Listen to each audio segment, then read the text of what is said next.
That's my chair and your chair.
Yep. Okay, and then I'll just transition. Just press the button like you just did. T-Y-L-O-O-T-Z. I already did. Well, no.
Hi everyone. Hi, Internet. You guys look great. How I know is the what I'm internet? We doing. look great because Eric made us. Whoa, look no, I great. didn't. So true. Hello, everyone. Welcome for another episode of Amateur Hour. We've taken it on the road this time. Yes. We have had an amazing weekend at RTX down in Austin, Texas, and we decided to wrap it up with a D&D game with friends. Yay. So how about you And guys? also Alyssa. And also Alyssa.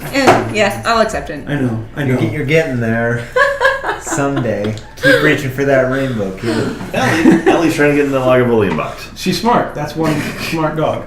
That's Yeah, good. That's Just a a cat. Guys, we have a lot of scotch. We've got a lot of candy. We've got crawfish gummies. This is going to be a hell of an evening. I'm very excited about coffee. It's legit. We even have Tim Tams over here. So how about we go down the table and introduce ourselves and what we kind of do and where you're from? Who starts? I'll You. start. We'll start with Eric. No, I gotta go last. He goes Oh, last. sorry. Hi, I'm Jack. I play video good games to for a be the living GM. over at Rooster Teeth, and yeah, and I'm still rookie at D&D. What are you talking about? You played like 23 episodes. That's now. true. 29 episodes. Played quite a few, but yeah, it's a lot of fun. I love it. It's good times, and this is my house, or our house. Excuse me. Oh, Whoa! I corrected myself. my house. That got weird.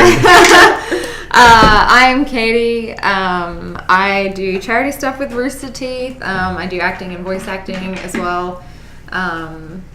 And yeah, I guess we've been doing Amateur Hour for, would you say 29 episodes? 29 episodes. Wait, is this our 29th or This is 30. I this think. is 30? Wow. Okay, We've been so going almost a year. So Yeah, I've that's missed crazy. a few weeks.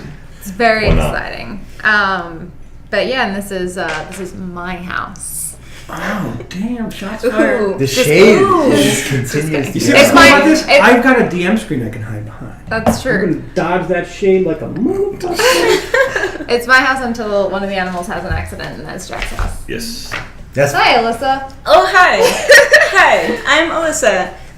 So I am a project manager at Penny Arcade, and this is my house. I've decided. What? Oh, I'm okay So, with it. yeah. So I'm moving to Austin. Guess I'm moving to Seattle.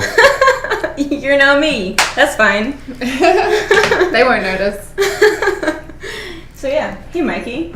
Hi, I'm Mikey. Up until about a month ago, I worked at Gearbox Software, and now I do my show on YouTube, Movies and Mikey full time. And this is the first time I've ever played D&D, so Ever? God help us. Yeah, So Oh, excited. but I brought the Ever. Lagavulin, And that's all that matters. So That's it's true. fair. So It's you're only gonna good. get better from here. Uh-huh. Do you have anything in here?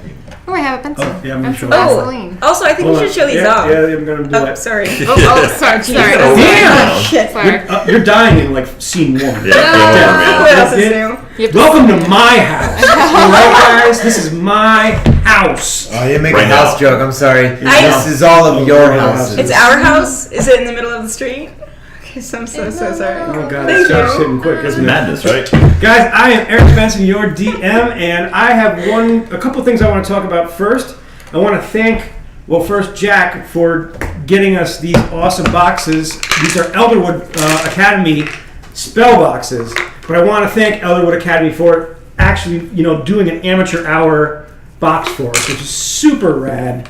So if you haven't seen them, go check them I'll out. just hold up the Tim Yeah. Tams. Yeah. And I got Tim Tams. Elderwood actually makes Tim Tams too, Yeah. so You you didn't can get know. candy and great D&D goods. Yeah. So I think mine is the best. Yeah, yours looks like You do have it's the cool covered black there. one. Yeah, Alyssa's got the black one. She's got like the Dokken one. It's true. So I really want to thank Elderwood for putting these together for us because they're super Yeah, awesome. I sent him like a crappy little image, or not a crappy little image, but But like a we, low we did like res, an image on a website that was like, oh, this will be our logo, and I was like, oh man, and I tried to quite like subtly get Rick to make us like a really nice clean one. He never did, so I sent him the big picture, and they're like, oh yeah, we can work with this, and Typical Rick, am I right? and they Yeah. they put this amazing work together. It looks so good. I'm so happy. It with does it. look cool. really good. Also, we miss Rick tonight. Rick. Yes, Rick, Rick we is love with you. us tonight. He just He didn't died. want- He's He didn't want dead. to come down to Texas with us. He's It's cool. working. But the other thing I really want to talk about, which kind of got me inspired after a panel at RTX this weekend, if you notice down below, there's a new button that's for Extra Life. We're going to be starting down below. We're going to be starting a real campaign for all the Divi Dilute shows, and any donation you make will go right to Extra Life. So I'm super excited about that. And Jack, You're more versed on Extra Life than me. Like, you're the spokesman for this. Could you talk a little bit about what Extra Life does? Yeah, Extra Life is an awesome charity. Basically, you're raising money to help children's hospitals, Children's Miracle Network hospitals all over the U.S. And and the cool thing about Extra Life is you can pick your own hospital. So I don't know if you made a team for yourself, like where the donations go. We did a team, and it's going to the Seattle Children's Hospital. There you go. So that means any donation made using that link below is going to go to the Seattle Children's Hospital. And that's the cool thing about Extra Life. You can pick which hospital you want to donate to. So like Rooster Teeth, we're based here in Austin, Texas. So we donate to Dell Children's Hospital, which is like literally a stone's throw from our office. And it's a fantastic charity. It's great. Please check it out. It's extra-life.org. And we've been working with them for a long time now, raised a bunch of money, and it's fantastic. And Gaming for good.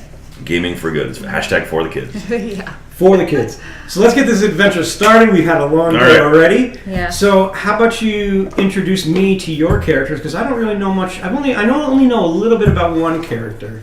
Okay. And we'll save that character for last. So Jack, who are you playing this evening? Because we're not playing our normal amateur hour characters. These are new characters. Hi, I'm Othello Sunshine. I'm a bard. I'm a gnome. I'm a rock gnome bard. That's Ellie crying over there. She's really upset about it. My background's an urchin. I got my start. I was in the rock mines, and I was mining along, and I realized that I hit with my pickaxe a stone that resonated so well. I was like, wow, and like the music kind of got to me, and then I decided to let my creative side out, and I started singing and I started playing music. I became a bard, and now I'm looking around. I love getting into misadventures and just wreaking havoc wherever I go. So love it. Yeah. Absolutely love it. I think that your wreaking havoc is one off on our cat that just came running down the stairs with a bunch of bubble wrap in her mouth. So where did she get that? I have no idea, but she just came bolting down with. Anyway, guys, this is what streaming on the road is like. Yeah. Amazing. Cats everywhere. No. So my name is Rose. Rose. Okay. And I am a madam at a brothel. This is like the exact opposite of Hyacinth. Right, yeah. It's amazing. I love it. Yeah. I am a cleric, and my background is charlatan, but... Can I stop you really quick? Yes. Because I just want to thank State Fan, who just donated $100 to Extra Life. Oh. So thank you already, State Fan. Thank you so much, man. Also, we miss you. Sorry, this dog just got me there. Woo, dog missed me. Pretty good. Keep you on your toes. She's just going to town on that bubble stuff. Yeah, sorry. Rose, okay. I am a cleric with a charlatan background. Was I supposed to tell people this? Or was that Yeah, that's up to you. It's totally up to you. I'm a tiefling. Oh, jeez. She said it. I said it. But I'm a madam at a brothel, and I have a extensive sort of backstory of how I got there, but mainly my purpose is to look after these women who have been not very well treated, and so I'm kind of taking care of them and helping to empower them through work in an interesting way. Continue. Go on. Okay. I think that was all I had to say, right? So I play a forest gnome, barbarian, named Copper. They call me Cop for short. And I left my village when I was fairly young, and I've been kind of fending for myself, doing odd jobs here and there. And I took the totem warrior, and so I look like a little gnome, but a very furry little gnome, because I kind of have like little bear features. And I've been doing a lot of odd jobs for Rose and running out and kind of scavenging for her to help keep the business running. But I also do other little things here and there. Hey, I love your glasses. They're great. Yeah. They hurt my eyes a lot, actually. Are you done? Yeah, I'm finished. My character's name is Kiwi Beestinger. Sounds familiar. Yeah, it should. My character, I would say, is a little lost in the world. He used to travel around the world with his brother. You could have called him a bard before. He's a ranger now, but he was among musicians with his brother. I mean, his brother was a lot better at playing music than he was. He basically made the instruments, but sadly, my brother died in a bar fight defending someone else, and now I just kind of wander around aimlessly trying to right wrongs in the world. Solid. I was an orphan. That's why I'm a bee stinger. I was adopted, which we'll get into later. Yes, absolutely. So tell me, how does everybody know each other? What was your name again? Young Cop. Cop? Copper. Short for copper. Sweet. Copper, you explained a little bit about how you know each other. How did the rest of you kind of know each other? I'm interested to find out. I may have partaked. I may have played some music in Queens. Queens brothel a time or two. Kind of entertained the patrons while maybe waiting for their turn, quote unquote. Quote unquote. Who are you quoting exactly? I'm very curious. I know them because I saw a bit of a scuffle going on, and I came over and asked if they could use some help. Oh, that's why you're in a brothel. Well, yeah, I mean, Kiwi doesn't really go in for that kind of thing. So It's not his bag. well, I mean, I saw violence and that intrigued me. So basically, more of that. So, Madam Rose, I need to give you glasses back. Yeah. give us a little description of what your brothel looks like. I'm interested to find out. Okay, so it's actually in a forest, so Mhm. it's pretty hidden away, and it's kind of there's no magic on the outside. It's just well hidden in that it just looks like it's just sort of a part of the forest. Like it's got lots of trees around it. It's made out of the same wood as the trees around it, and there's just a lot of greenery kind of in the same. Like it's wood up to the same level as the other trees start becoming lush. So it kind of just blends in a little bit. And you can't get there unless you know where it is. You know, like somebody has to take you or give you exact coordinates. You would never just stumble upon it, you know. So you never just want to have people stumble in off the street to your brothel. It's very invite only. Okay. Yeah, very invite only. And the inside is kind of just like a more polished version of the outside, where it's still very woody and natural, very calm, like tranquil, elegant, very elegant. And there's lots of rooms. There's a nice big entryway with lots of sort of simple seats with nice cushions. And then there's a hall that goes off to lots of different rooms. So. To be fair, I had never seen it until recently. Until you'd never been here before. No. No, for real, because we met in town. She was chasing down a group of, I guess, guys that had done something pretty bad to the brothel. So, Oh yeah. But this is the first They time probably I was owed me asked money. to Yeah, go there. that sounds about right. Yeah. I just play the music. So, I just saw a cute little elf chasing people down, and I thought, let's rock, let's do this. so Copper, you brought Kiwi back to the brothel because after this fight, you knew Yeah. that Kiwi could be of help to you and your madam. So you kind of wanted to introduce her or him to Rose, and Rose, you know that Othello is a little bit more than meets the eye. He has some skills, so to speak. So you have invited them all to one of the private rooms to meet with Caleb Pendrick, an elf that you know, who has a proposition. Not in the brothel sense of the term. Okay. So it's kind of just like a strictly business meeting. Yes. Okay. So, Rose has brought you back to this private room. What do your private rooms look like? It depends because some of them. This is your personal one. My personal room. When you have meetings, this is going to be your personal private room. What does that look like? So it's actually very. It's very lush in nature. So it's kind of like it's lots of windows, like lots of natural light, vines kind of coming in and covering the walls a little bit. But then aside from that kind of like wildness, it's very elegant. So like nice polished tables, like one just kind of nice towards the back wall, I think. A nice polished table with a chair in the back and a nice little chair with the nice cushion, similar to the ones in the entryway, but maybe a little fancier. But I'm not like a person that loves material objects. I like small comforts, but I like to be surrounded by light. I need a lot of light. So yeah, I imagine they would come in and just sit in front of my table. Yeah. So you're at a table and you have a dealer with you from your brothel who helps you run your gambling games. Okay. And he has lined up a special game for you to play, or for your patrons to play. Othello or Kiwi or Copper, is anyone here a gambler? Could I interest you in a game? It doesn't seem to catch my interest whatsoever. I like holding on to my money.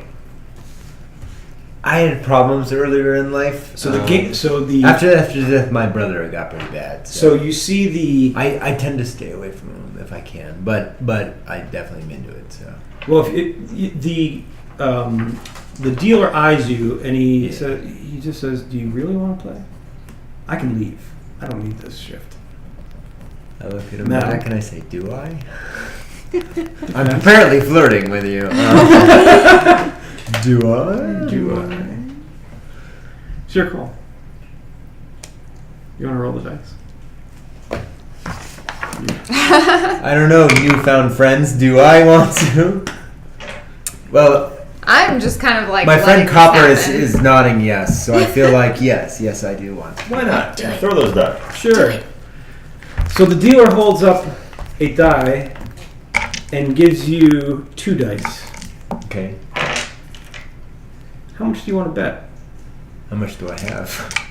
You have about 30 gold right now. I want to bet 5. Okay.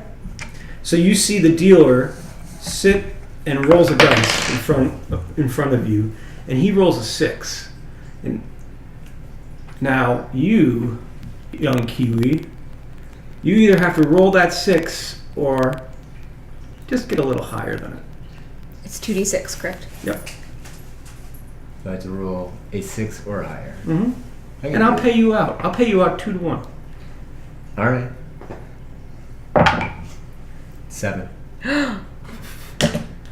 All right. He's hot. You want to play again? Oh, it's one of those games? Double or nothing. No. I'm going to take my money and your dignity. Fine. And he just stands up. He says, "Madam, I'm never doing this again for you. Don't leave me with these 3, especially that one down there." And he, maybe later, he walks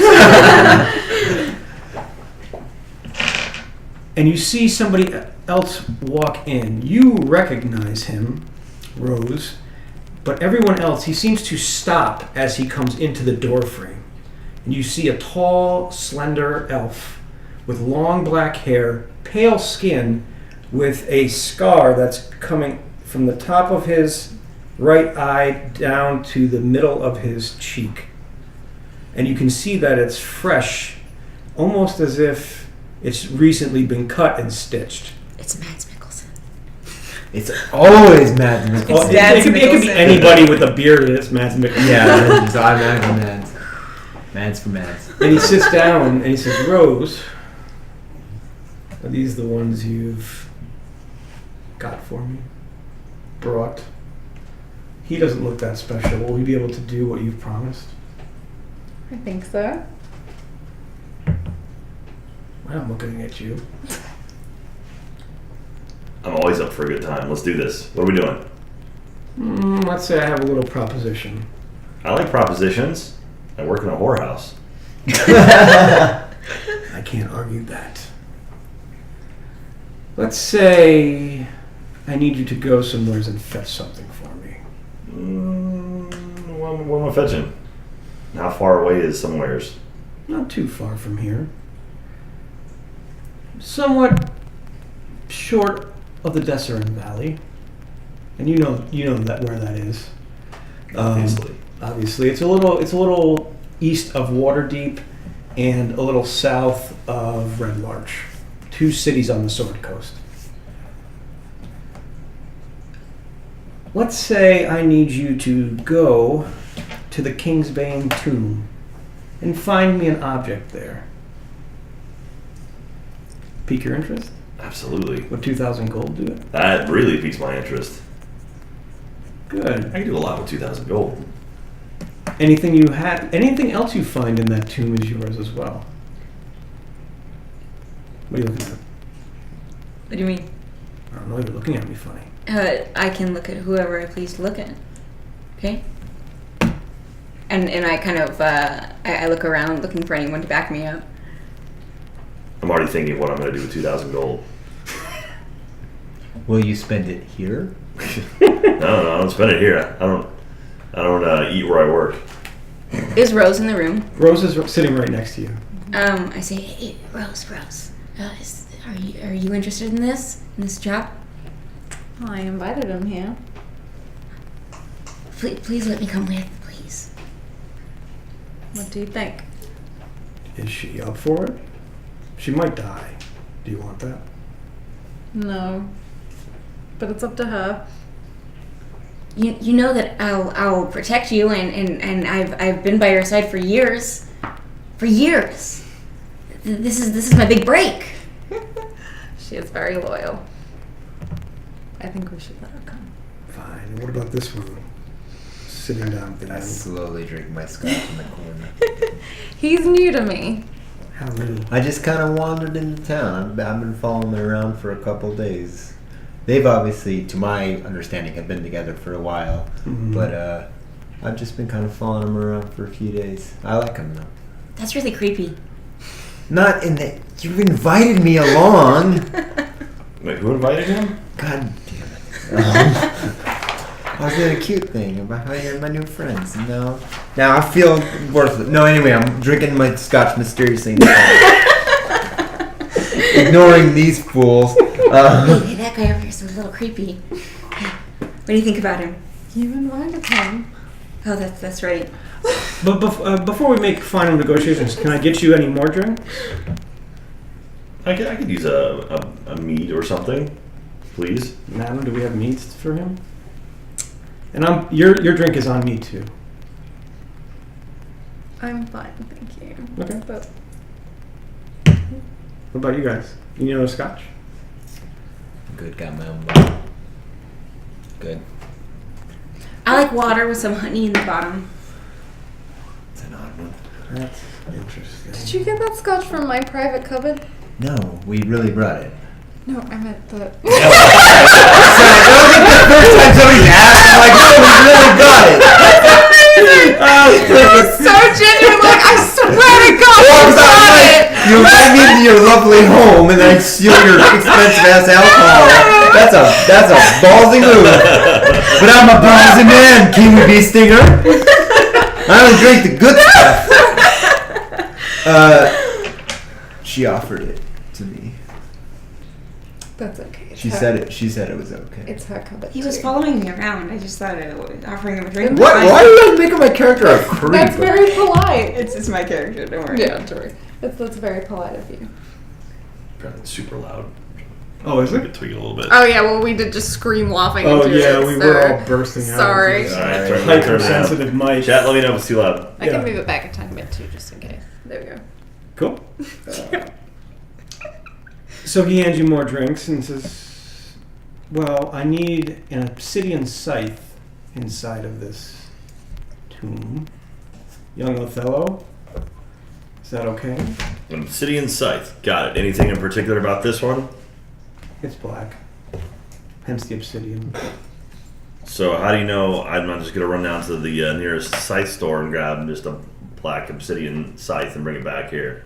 Can What I makes ask this how one much special? obsidian size go for? Are they less than 2,000 gold? Bingo. Not at all.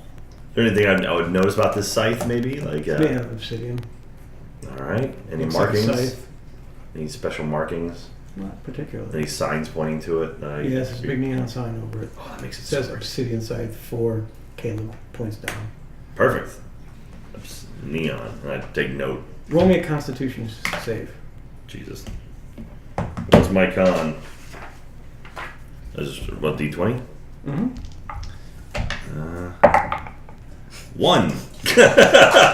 You start to feel extremely woozy. You can barely keep your eyes open.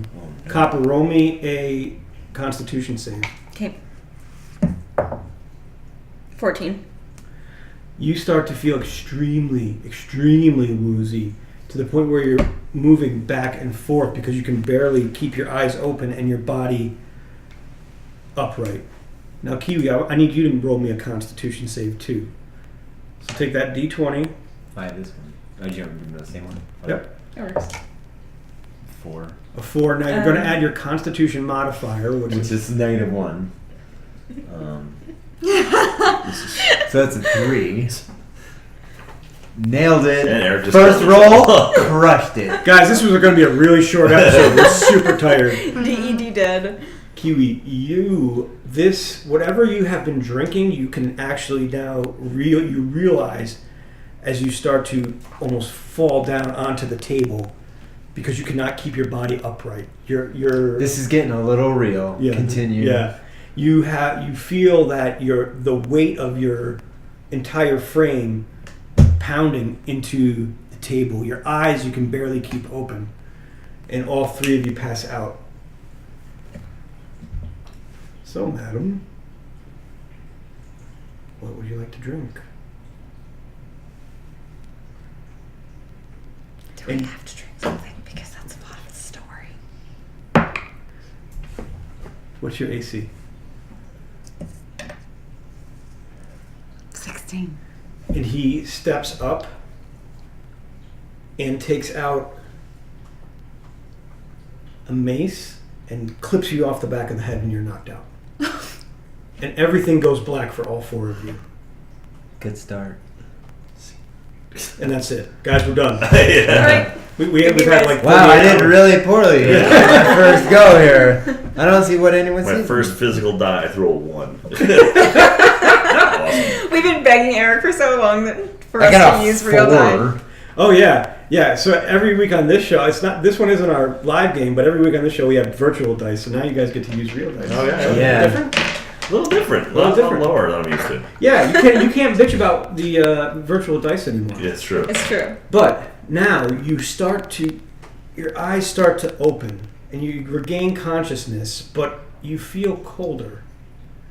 And as your bodies come to, you start to move your limbs, your arms, your legs, your neck, but you realize you're strapped in and laying on a slab of something extremely cold. And as your eyes widen, you can see each other on different slabs in this room. Above you, you see chains and hooks and swords, spears. But you all are wrapped in leather cuffs that are tied to altars. Great. I wake up and start tugging on every limb I have to see if there's any way I can wiggle my way out. Sure. I stay still and I think You think? What do you think about? just where we are and kind of what I'm gonna do next. Okay. What you think? I'm squirming as much as possible, Okay. and I yell over to Rose, Madam, are you okay? I'm okay, cop. How are you? Just stay calm. Okay, no promises. Kiwi, you can feel this cold slab of marble on your back. Yeah. And you're restrained, but you can also feel that one of your leg restraints is a little bit loose, That's good. but not enough for you to, you can't just automatically wiggle out of it. No, but if I increase the force of movement, for example, if I cast jump, which triples my ability to move, which lasts for a full minute, I feel if I cast that and move, I can actually jump and grab the chains on the ceiling. Let's try it out. So let's cast jump. I did. Okay. How does it work? You touch a creature. I touch myself. Yeah. The creature's jump distance is tripled until the spell ends. The spell lasts for 1. Okay. So tell me what you want to happen. What do you see happening? I want to I want to use the force of my jump because I'm a pretty agile moon elf as it is. Crazy ups, just crazy ups. But I'm trying to break the loose chain free from the table. Okay. And I think I can actually reach the ceiling and get away from any dangers that may be on the ground, including you. Absolutely. Yes. It's going to be tough. As you start to crack wiggle- shot with the bow too, so I watch out. So you're like just. So as you start to wiggle and move, and you tap yourself, realizing that you might have this ability to get out of these chains now, and as you see your friend still strapped down tight. Yeah. Roll me a dexterity save or dexterity check. Dexterity is 20. My dex is +2. Yeah. Okay. 19 + 2, 21. Okay. So you easily jump up off the table. You feel the leather straps that bound you burst. Yeah. Because the force that you have exerted through your powers have just lifted you up into the sky, and you easily grab 2 of the chains that are above you, and now you're hanging about 10 feet above the ground, which is another 5 feet above the altar. Now you're looking down, and you see Copper, Rose, and Othello still tied up or leather bound to their altars themselves. Little help up there, down here. Rose, what are you up to? So I've just been kind of like feeling the straps, and I've come to the conclusion that struggling won't help. Mm-hmm. So even though it's kind of like my greatest, only under very dire circumstances would I reveal this, but this is a very dire circumstance. And I have Cop with me, so I know that, I've got someone who's loyal and will keep me safe. I am an amputee, and so I've actually lost from above my elbow down, and I use magic to like bring it back, or to make the illusion of it being back, so Absolutely. no one notices. So I basically make it, but I can use it, so I make it disappear so that the strap isn't affecting me anymore, and then I make it my hand reappear. So your illusion fades, and Kiwi, Copper, and Othello, you see Rose's arm vanish. And Kiwi, as you're looking down, you can just see her entire arm vanish. Yeah. But then you see her move her shoulder, and then it reappears. So now you have one arm free. So can I unstrap myself? Absolutely. Okay, so then I just I'm super calm and collected, like really unhappy that I had to do that, but also acutely aware of that this is not a good situation. So I just start unbuckling myself, and then I unbuckle my ankles, and I immediately just turn to Cop, who's like the very first person, and I just start unbuckling. Okay. Kiwi, what are you going to do while you're hanging up there? I have 2 short swords as part of my thing. Could I drop one down onto the table so Sure. that she could use it to cut them free? Absolutely. That's what I do. Okay. So, Rose, you see Kiwi hanging up on these chains, but you see him reach off his back and drop a sword down right in front of you. I catch it. Yep. And then Oh, you don't even let it get down. No, I catch it in the air. The only thing getting down is her. Yeah. Getting down. Damn. I just catch it in the air, and I don't even acknowledge that he that he dropped it. I just keep going. You're welcome. See ya. I just ignore him. It's been fun. I'll go back to my Scots. See ya. And I just cut at the leather on Cop, and then to Othello.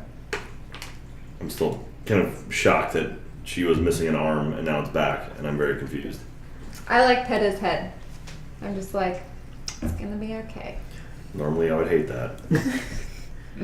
So now you, Copper and Othello, you are off of your altars, and you can see that these are well-hewn pieces of marble.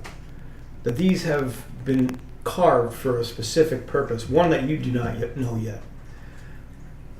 Kiwi, you're still hanging up and looking at everybody now down below. What are you up to? What are you going to do next? Are we in any immediate danger? When you look around the room, you can actually make me a perception check. So roll a d20. and add your wisdom modifier. 18 plus 3. 21 again. Nailed it.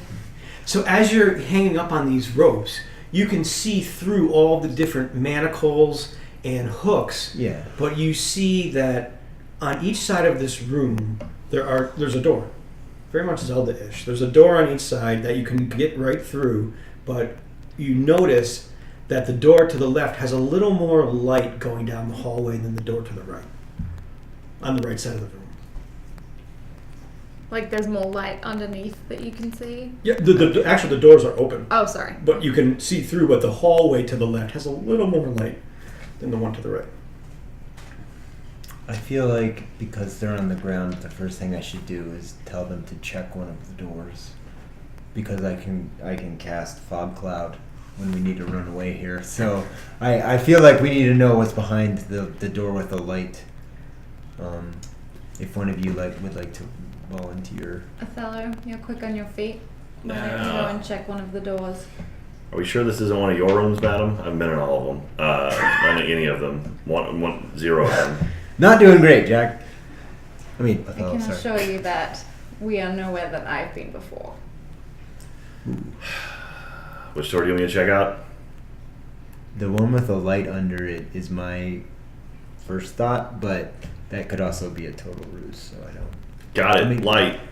I start walking over to it. Got it. So, Othello, as you walk over to this hallway, you can see that it curves almost at a 45-degree angle from the door itself. The light curves? No, the hall curve. Okay. The hall is at a 45-degree angle off of the door. And it goes down about 50 feet.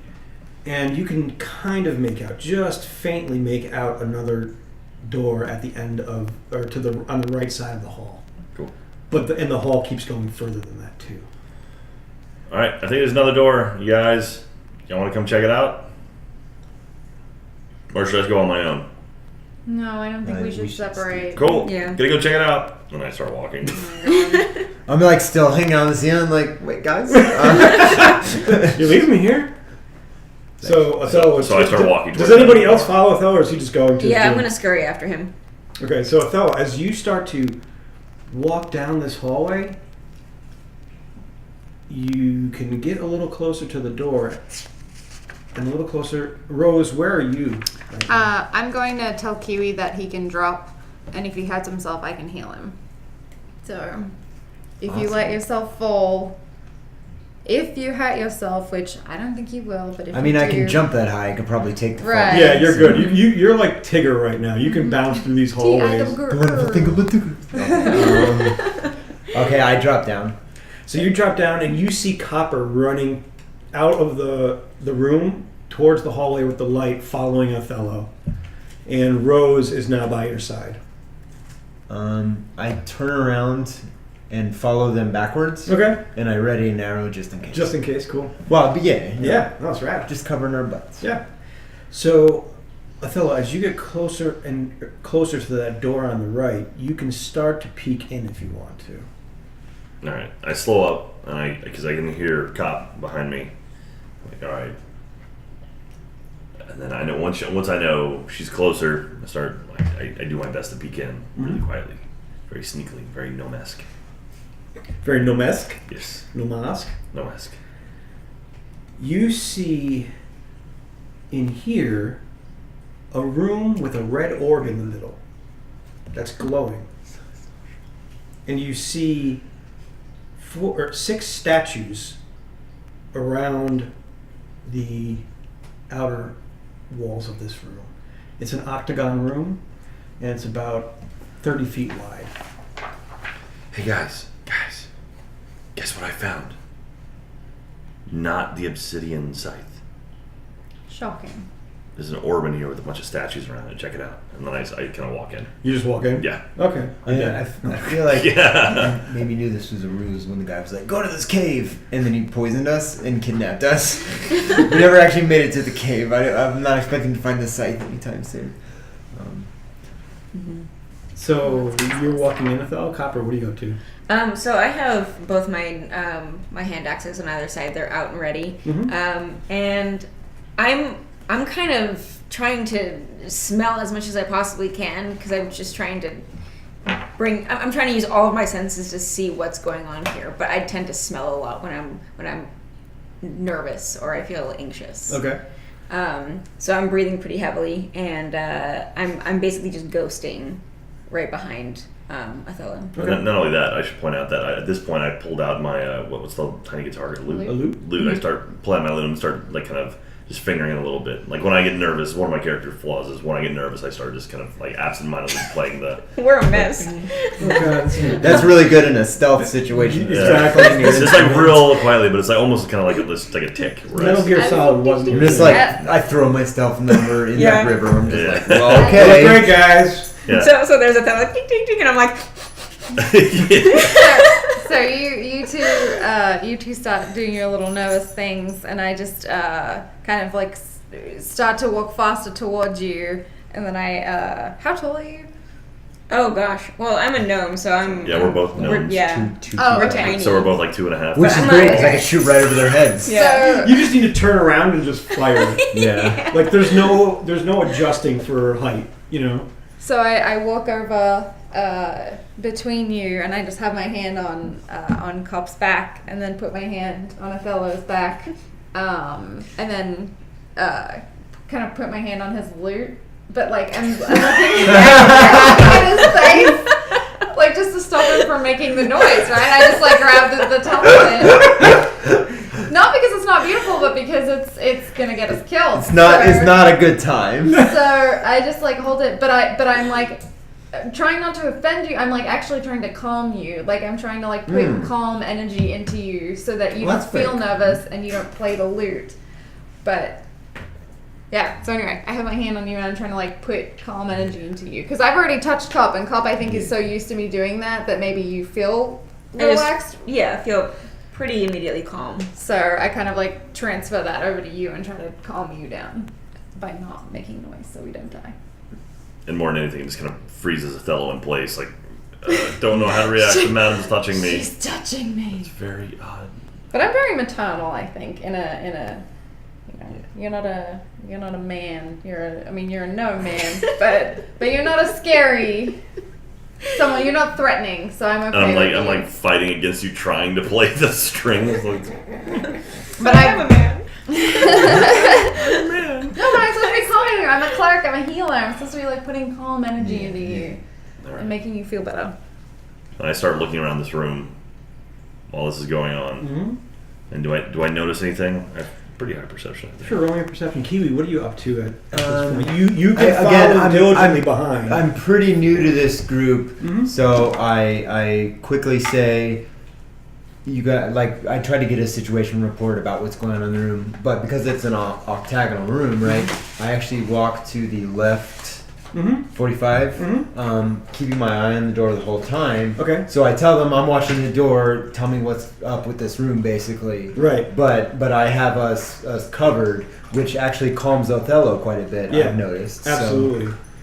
But now you're on one of those left sides of Yeah. the octagon, and behind you is one of the statues.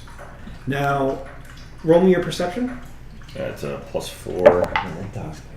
That's Water. 16. Okay. Yes, nice job. You recognize, you see the faces of these statues are blank, but they have markings on them. Copper, you get a sniff of something, and it's coming from one of the statues itself. It smells rotten. Okay.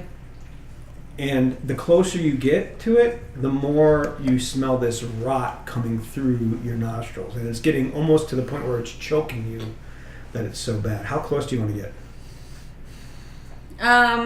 Well, I immediately am curious about what it is, so I just kind of want to walk over, but try to cover my mouth and nose as much as possible, so I'm filtering it. As you start to cover your mouth, the smell dissipates a little bit, but as you get closer and closer, you just feel this.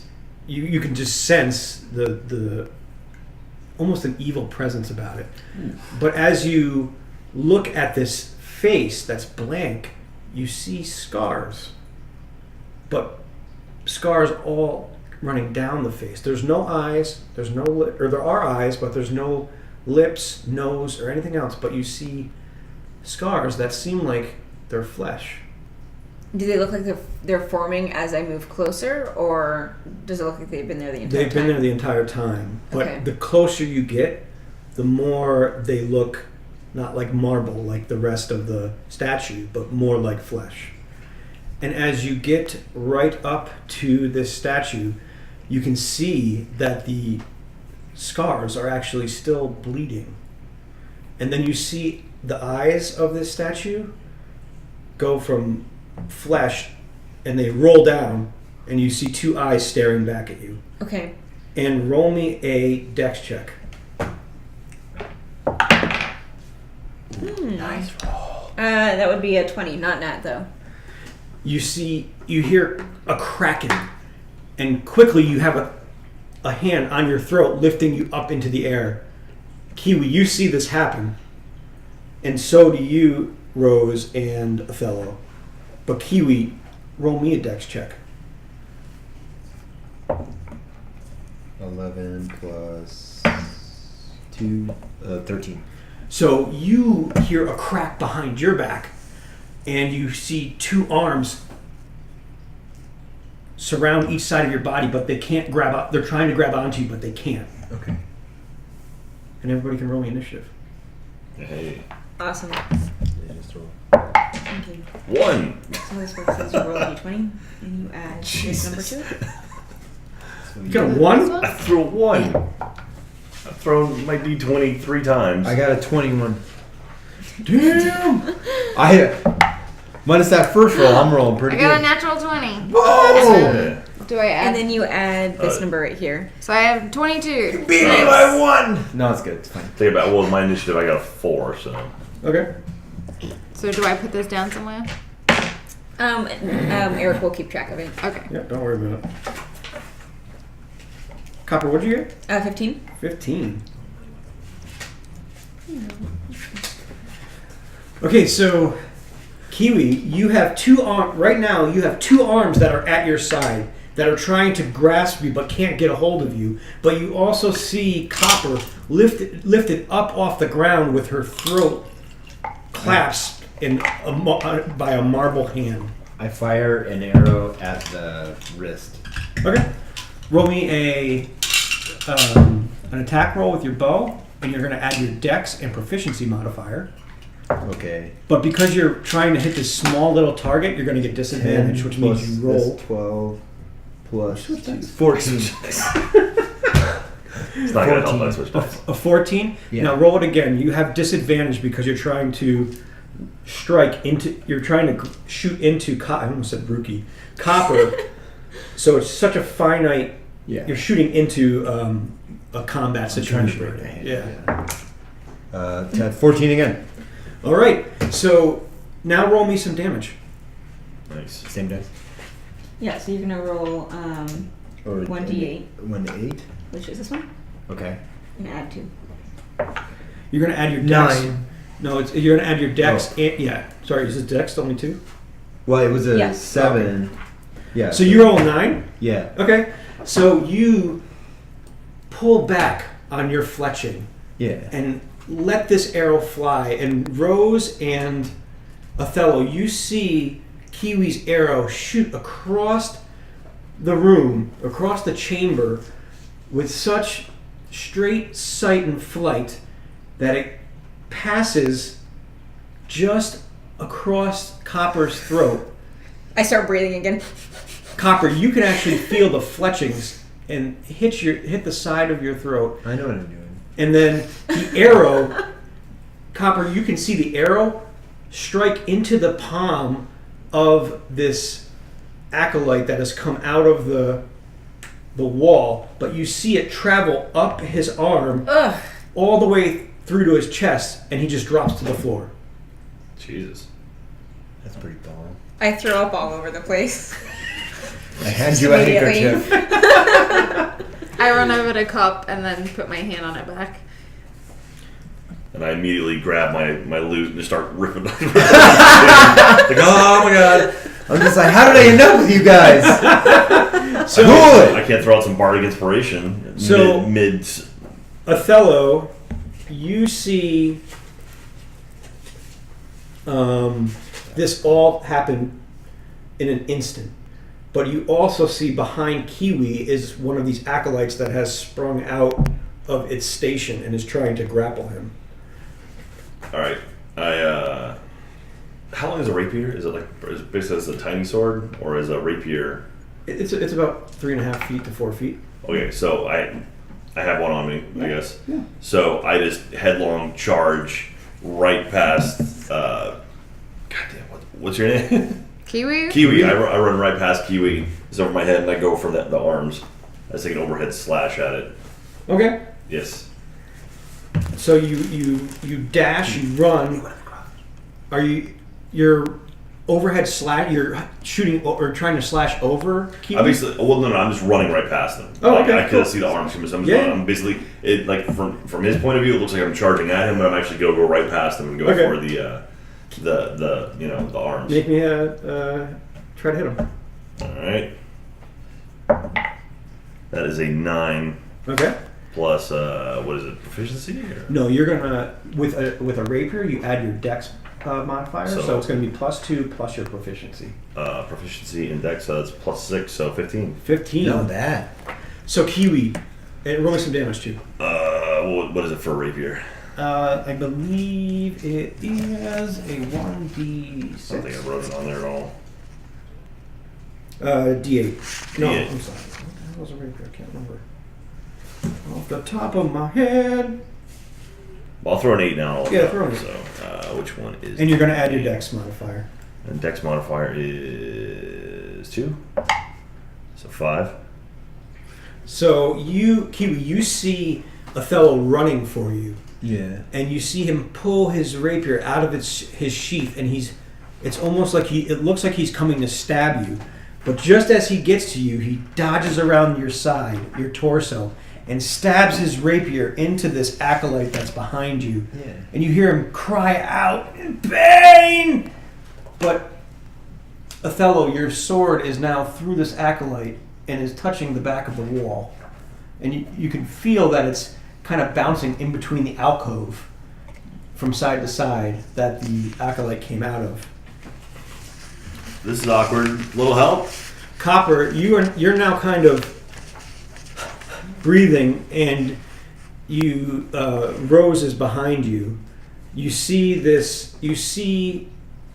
almost, it looks kind of like Kiwi and Othello are hugging at this point, at the point of a sword. Okay. But then at that point, you see 4 more acolytes come out of the other alcoves and drop down and start to move toward each of you. Okay, so are they surrounding us technically? Pretty much now. Okay. How close am I to Rose? You're about 5 feet away from Rose. And is there someone on the side of Rose and then someone on the side of me? Mm-hmm. Okay. So I almost just immediately become just like feral when I see someone walking towards Rose, just instinctually protective of her. Sure. And I'm going to rage and run at the person with my 2 hand axes and just start swinging them as much as possible while I'm trying to smell as much as possible. So I'm just like running at him. Nice. Okay. And it's 1d8, by the way, for Yeah. rapier. You're right. Yeah. So you're raging now. Yeah. Roll me to hit. Yeah. Oh, that would be a 16. Nice. Definitely hits. Give me some damage. Rad. Now with rage, let me bring it up. I don't get any additions to this, do I? To the damage. Mm-mm. Okay. Cool. Okay, that would be a 6. A 6. Mhm. Okay. And then may I again with the other hand? Absolutely. Okay, that would be a 20, but not nat. Okay. and that's an 8. 8. And you're going for the same target with each one? Yes. Okay. So you come out and you are so infuriated. The fury of seeing Rose in danger gives you this blind rage, and you strike with each axe. You said? Yeah. Yeah. With each axe, one hits the throat of the acolyte, the other hits the torso, Okay. and you just see the body Holy fall into moly. pieces. You're the coolest. I'm so glad I saved you. And Kiwi says that you can hear Kiwi say this from a little bit across He's just the like, room. damn! Like straight Chris Tucker. Damn! And you just see the body slowly separate into 3 pieces and Okay. fall to the ground. And Okay. Rose, you just see this body fall to your side. Like Casper Van Dien in Sleepy Hollow. Just totally just, yeah. I'd like to like kind of blink and realize what I've done, but it doesn't really faze me that much. Okay. Because you can justify it. I can justify it. Yeah. Othello, the acolyte that you are currently impaling with your rapier, strikes back at you.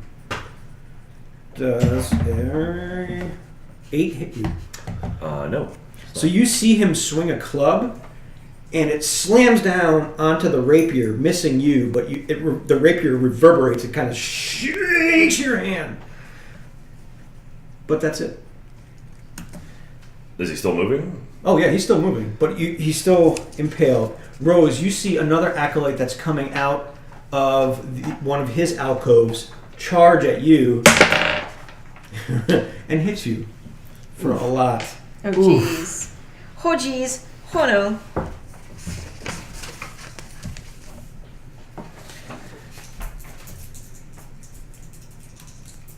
Like, does it hit me, like, it just comes at me and tackles me, kind of? No, Or- it's coming out, and you see him take a scimitar. What's this? It's a blade that is a handle, and it's curved, Okay. The Robin Hood sword. and slices at you for 7 points of damage. Oh yikes. Because it hits you across the back. It just makes a carving right down your back. Okay. It was for 7, you said? Yep. And Kiwi, you see this last acolyte come out of its cove and run towards you with its scimitar, Yeah. and it strikes up at you, and does a 17 hit? Your AC? Armor class. Sorry. Right here. 16, yeah, I guess. Okay. So you see him running at you with a fury as he extends his left arm and slices your chest with his scimitar. Ugh. And you take about 4 points of damage. Yikes. Alright. And it's enough to make an imprint on your armor, on the clothes you're wearing. Yeah, right now. that's cool.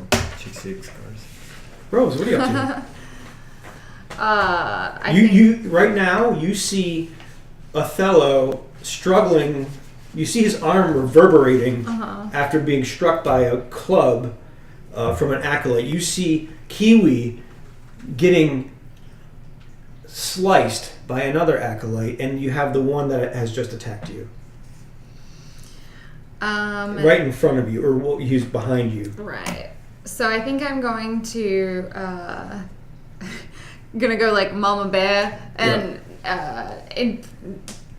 yeah. So anyway, I'm just gonna basically have a mace. Yeah. So I'm going to, in the same movement, so they've just cut me across the back, Yep. and as I like kind of reel from the force of that, I just reach over, pull it out, and just swing to hit them. You almost do you turn around Right. and bash it over the face. Sure, roll me a hit.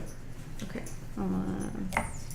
I'm so proud of you right now, Katie. This is amazing. Because I'm attacking with a, not just hiding in the background, being like pew pew. This isn't an easy situation to hide, as it turns out. Yeah. But believe me, I was thinking about who I could hide behind, but you're all being attacked. So How many acolytes are in the room right now? There are 3 left. There's one that's Okay, attacking. that's what I thought, that's what I thought. There's one attacking you from the front. Othello has the one that's behind you. But impaled. they're all separate. They're Yeah. not together. No, and then one's attacking Rose right now. I got 13, and then do I add? Mm-hmm. So it's 17. 17? Mm-hmm. So you turn around and you slam this acolyte in the face with your mace. How much damage does it do? This one. It would be this one. Oh, plus that. 7. 7 points of damage? Mm-hmm. So you smash this acolyte in the face. You actually see chips of the marble break off and reveal flesh underneath that's been rotted and sewn back together and almost pussing out of the stitching. Okay, I'll wait till it's my time again. Yep. Kiwi, you can feel this struggle, this fight going on in front of you and behind you. You have the acolyte that has cut your chest, but you also have the one that Othello is impaling behind you as well. What do you feel like doing? I mean, if the other one's being impaled at the time. Yeah. Actually, how close am I to Rose? You're about 10 feet away from her. Oh, okay. You could run to her. I was if you going wanted to try to cheat and cure our wounds by touching us both at the same time. So Yeah. every creature you touch, and Yeah. I can do that. Yeah. So, Yeah. always breaking the game. Yeah. Well, I have No, I'd like if I you have could. 22 more arrows. Yeah. But that's actually a really good thing. Like that idea that you had is awesome. Like if that was feasible, if she was close and you tried to do that, as a DM, I think that's a really great idea. So I would find a way to make that It's work. wording of the card. Yeah. I fire an arrow at the one that Othello is not impaling. Okay. The one right in front of you, or the one that's attacked? There's one right in front of you that he's not. The one attacking Rose. Or the one that's attacking Rose. Okay. Roll me to hit. To 20? Yep. 7 plus Your 2. dex and your proficiency. 7 plus 4. 11. Okay. And now roll me some damage. That's the 8. This guy. And 8 plus 2, 10. 10. So you I'm Don't- earning my paycheck is what I'm doing right You don't even pay attention to. You just scoff at this acolyte in front of you that has just cut your chest open. You're not even concerned. As you draw your bow back and fire your arrow at this creature that is now attacking your friend, your supposed friend. We're friends. Friends. And Rose, you see out of the corner of your eye an arrowhead come flying in and splice right through the head of this acolyte in front of you. So now half of the arrow sticking out on one side and half on the other. And you see the marble just shatter from its face to reveal more of this rotting flesh and scars. It's almost like someone was performing experiments on these creatures.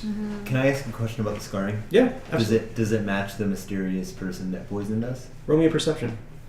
20. Ooh, bad, very bad. So a 6. A 6, you can't tell from where you are. Okay, that's fair. It's worth a shot. But this No arrows. acolyte drops right down in front of you Okay. and is dead. Okay.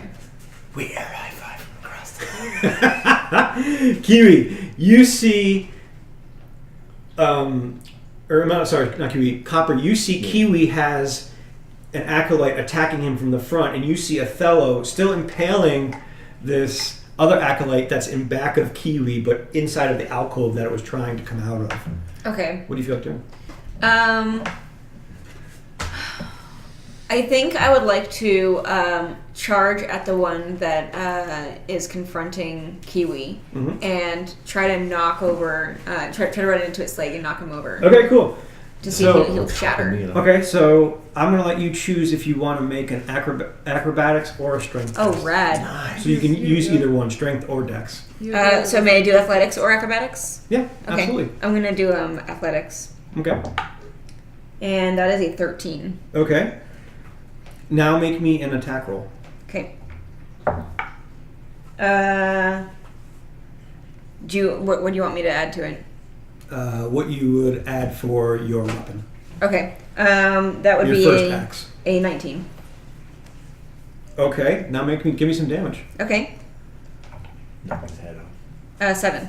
A 7. Okay. So you run and charge at Kiwi. Kiwi, now this is the second time one of these party members has charged at you, weapon drawn. I trust him. And you see Copper running at you. Well, you see the tip of her axe running at you. This whole... So it's like, I'm coming!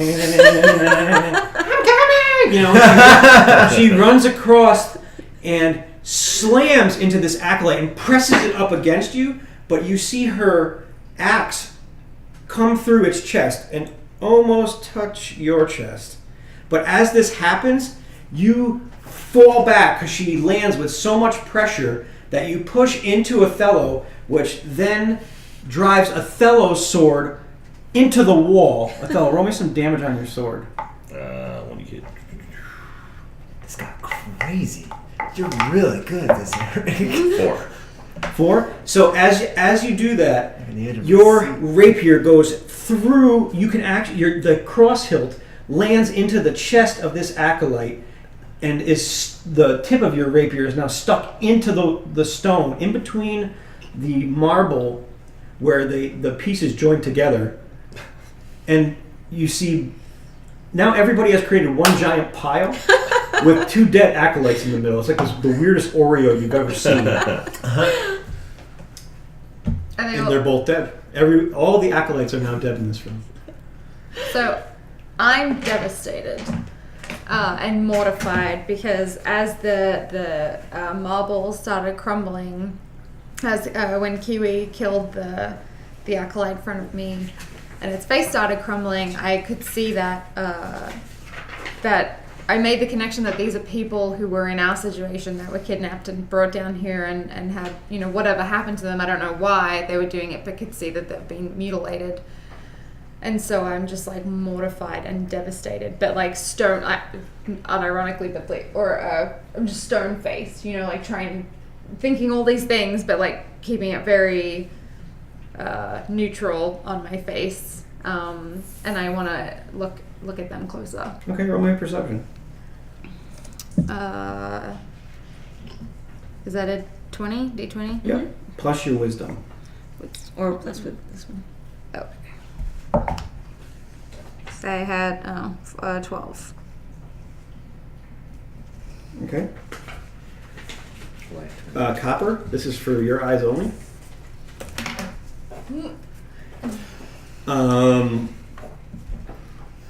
When you look at this face in front of you, you can easily tell that this was the same type of scarring as Caleb that visited you inside of your body. Did I know Caleb very well?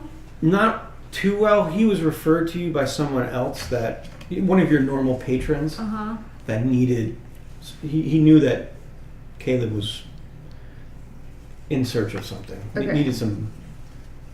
He believed that Caleb was an honest guy. Okay. Okay. I don't know what else to do. Or as in, like, I'm still just processing it. Mm-hmm. So what else? What's everybody else doing at this point? I lean over and because we're still in the Oreo. Right? Yeah, you're pretty much all squished up against each other. You have a dead acolyte behind you, dead acolyte on you, an axe almost embedded in you, and Othello to your left, and Copper behind the acolyte in front of you. I whisper, "Noise." No, I don't. I try to separate us in some way. Yeah. I feel like I need to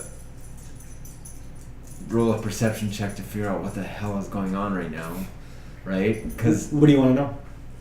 What are you trying to distinguish? So here's a question. Yeah. Is the only entrance to this room the one we came in? Is the only door that door? No. Roll me a perception. Okay, that's 20. So that is a 6 plus 3 is a 9. Okay. So you can't see another door, Yeah. but you see particles, almost dust that is being siphoned underneath some marble from the side of the octagon that's to the right of you. It's almost like you can see air flowing underneath this marble.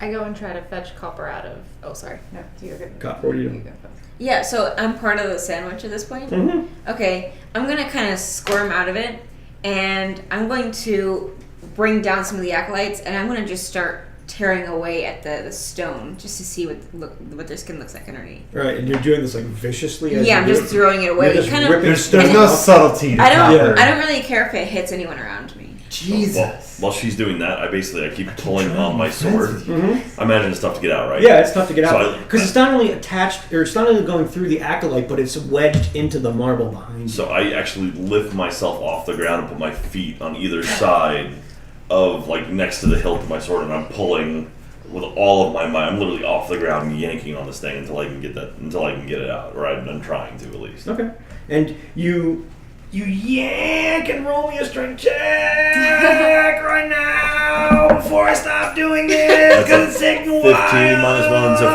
14. You fall back, and your sword pops out of the wall. All right. Nice. Let's put the pressure on. Rose, what are you up to?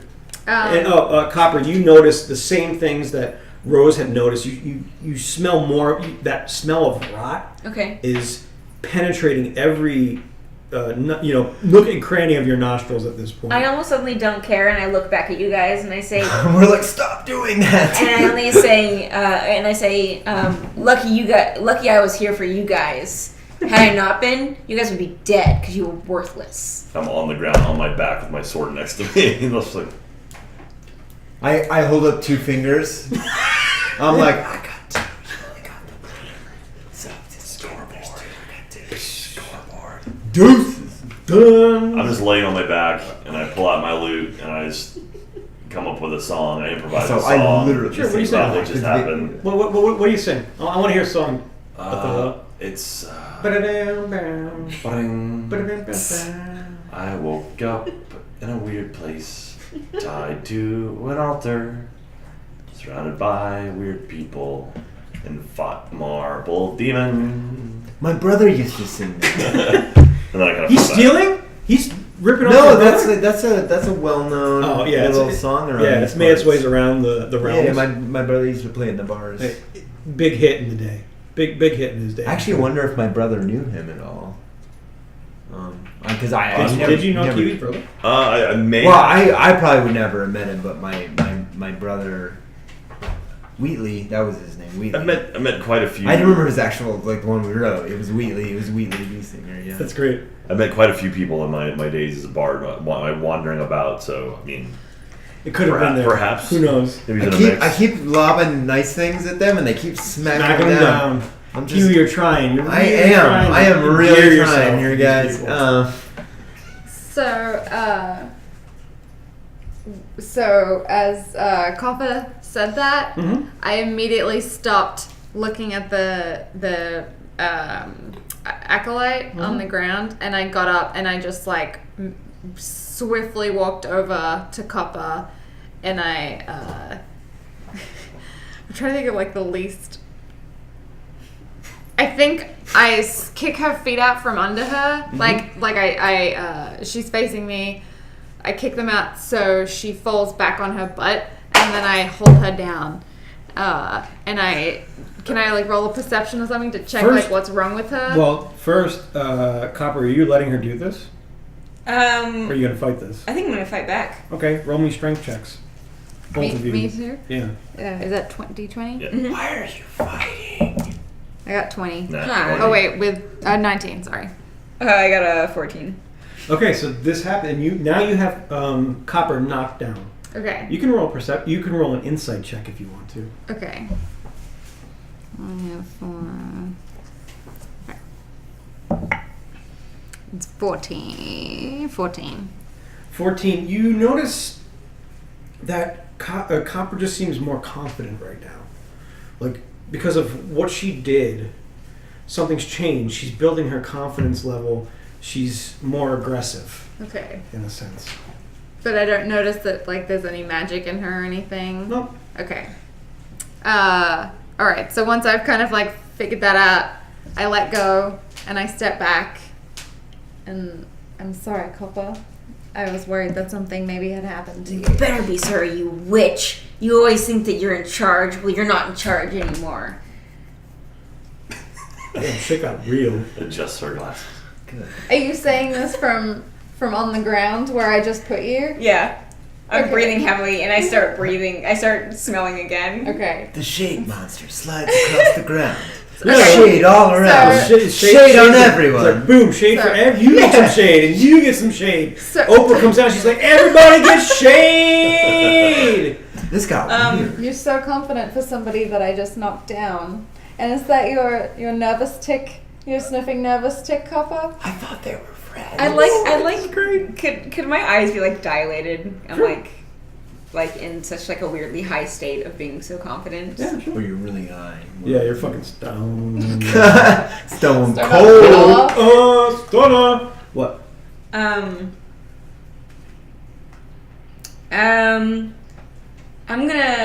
I'm just gonna stand up and kind of brush myself off, and say, you better watch your back now.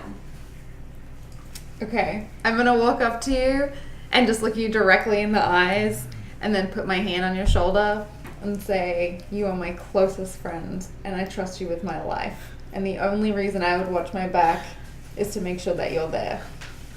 Eric. You don't have to play into that. I'll look up at you. I just hear the bubble wrap in the background is still happening. And I kind of squint my eyes, and then I just turn around and walk the other direction towards the entrance. I turn around and I just sigh. Like I don't let anyone see it, but I'm just kind of like, Okay, so Copper, you're at the entrance. Kiwi, you still see those fine particles going underneath this that's what I marble. wanted to. So when I turn back from this nonsense, Yeah. shaking my head, I'm I- playing I- it too. It's cute. I'm like almost playing along with their fight. Yeah. sorry. I'm gonna try something really crazy. Yeah, go for it. This could not work, but I can do it. Yeah, try it. I pick up one of the acolyte's bodies. Okay. Because that's made of the same Yeah. marble to my perception. Yeah. And I use jump again, but I jump him into the wall because I want to shatter it. Okay, so what I want you to do, you're going to get advantage on this, but you have to roll a strength check with your jump. Strength, which dice is? So it's a d20 plus your strength modifier, which might be a negative. It's +1. Oh, +1. Okay. Mine's So negative. roll 2. It's natty 20. Boosh! Don't even. Oh, well, yeah. I mean, you can try double nats if you want to go for double nats. No, I don't. I really. So which one are you taking? The one that's behind you, or the one that was on your chest? I grabbed the least damage, basically the one that Copper did not get to. Okay. Because I need Yeah, I need as much of this intact to create a force. Absolutely. With my jump. So you take this acolyte that Othello had, And while jumping, I calmly remind everyone that I'm trying to get us out of this room and stop fighting. So you have jump. You utilize this. Sorry, I was thinking what my character would do, and that she would just turn around and look at you. Just, Yeah. like, not even. And so Literally, like, that's saying what I just two of did. you. I don't know how else to prove myself to you guys. You hired me, but alright. So you push off with this magical strength of feet, literally, and Wow. take the acolyte and charge into the marble wall, and Yeah. you see the acolyte's marble encasement crack as you slam it against the wall. Okay. And which to you exposes all of this rotting flesh, and you do now, because you're so close, notice the scars Yeah. match the one of Caleb in the brothel. But it did not damage the wall. And you smash through the wall, and after getting through the rubble, you kind of fall Yeah. a couple times. You stumble through. Probably stumbling away from the nasty ass Yeah. corpse man boy. And before you is another hallway that leads to a closed door. This time that isn't opened. Ooh. Okay. I hear this and I get up and I walk in and I just immediately just follow him. I'm just like a cat, like pretty much like, oh, that's neat. And that's sort of another one of my. I give flaws. Othello a dab as he walks. Yeah. Here's on the ground. That's for saving me. I give him a bum and just keep going. And I press my gnomish ear up against the door or whatever. Is it a door at the end of the hall? It's just a wooden door. There's nothing ornate about it at all, but you can see flickers of light coming out from underneath the door frame. Like flickers, like a fire flicker, or like It looks someone like walking in front of it? It looks like a fire flicker to you. Okay. All right, I go back. I help Kiwi up, and I walk back, and I'm like, hey, Rose, cop, I think we got some secret door thing here. I'm gonna go open it now. Goodbye. And I just turn around and start walking back. Okay, so Kiwi, you see Othello come back and forth, and now he's coming back, walking past you back to the door. Rose and Copper, you see Othello. You hear what Othello has said to you, and you see him walk back out into this door that required essentially a blue bomb to open. I got you. Thanks. Is that a Halo joke? No, it's a Zelda 1 reference. Sorry. So what are you two doing? Well, Copper. I wish I knew. I had like a song for the Zelda door thing. Yeah. Just tell us that you got the table. Yeah. We got you. Well, where did Copper go when she walked away? She was still in the door. She was in the doorway. Okay. She didn't leave the room itself. Okay. And Copper, you didn't get out of the room. You heard Othello say this. Okay. I don't want to leave until I've seen that Copper is going that way. So I just stand there, just like kind of stoically, and just wait for Copper to do something. Copper, what are you gonna do?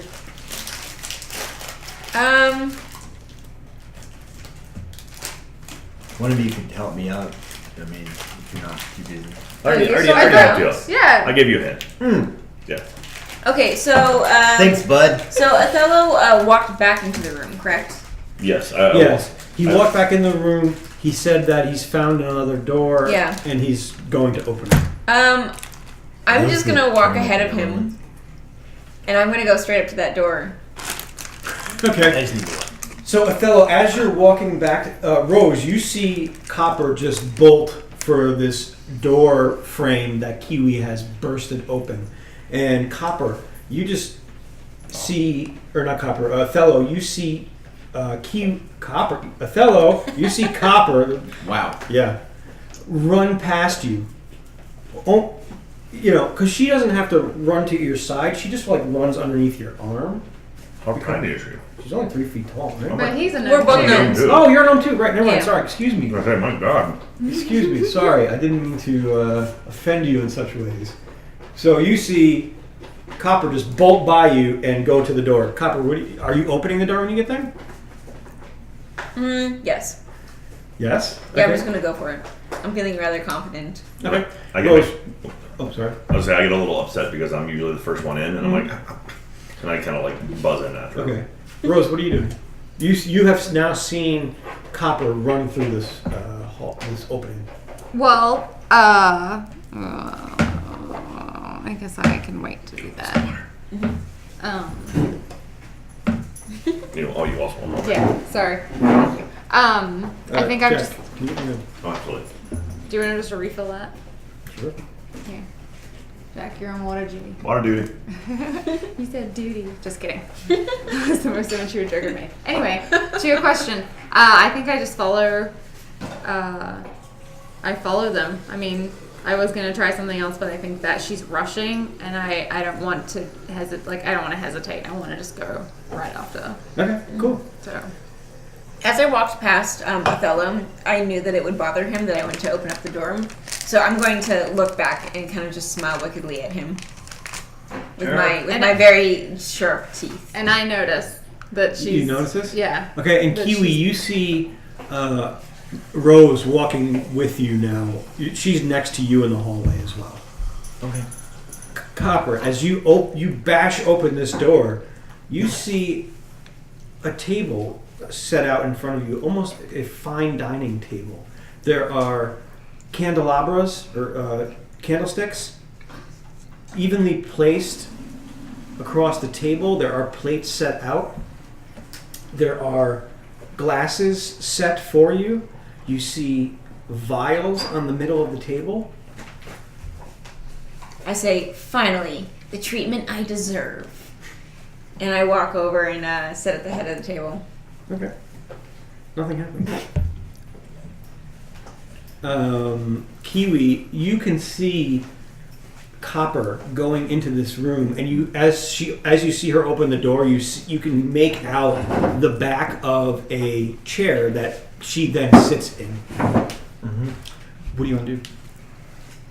Mostly I want to look at her like, but I feel like I need to know more about these chairs. Sure. In this room. Okay. So I want to roll a perception check. Yeah, absolutely. That's 20. Yep. It's 13 plus 3 is 16. 16? Yeah. So, no, thank you. Do you make your way into the room? Yeah, I thought it was. Oh, yeah, okay. So You're gonna in the walk room. I in. just want to know what's going on. What you're looking at, and you, with fine detail, you see carvings of all different shapes and sizes. But as you look at these carvings, you see they look demonic in a sense, but as you're looking at them, they're also moving. The closer you look, the more they start to twist and turn. You see demons dancing, you see angels falling, and pyres burning. But as you start to look and try to get a vision of each of these, they almost seem animated. Like you're watching one of those spinning animation wheels. Othello, what are you doing? I'm just taking it all in. Okay. I'm thinking, is all of this worth 2,000 gold? And I start Did you say looking- that out loud? Yeah, like out loud to myself though. I can like mumble it to myself. Again, But would that I- would guy I- poisoned us. Yeah. Would I have heard it? 2,000 gold's out of the question. You're in the room. Yeah, we haven't done it yet. Never mind. Oh, sorry, keep going. I mean, it's just basically I say it out loud, but not Right. directed to anyone. Okay. So if you're within earshot, yes, I guess. Okay. And I start looking around too, so I see if there's anything I can spot in the room that looks particularly maybe valuable. Sure, roll me a perception.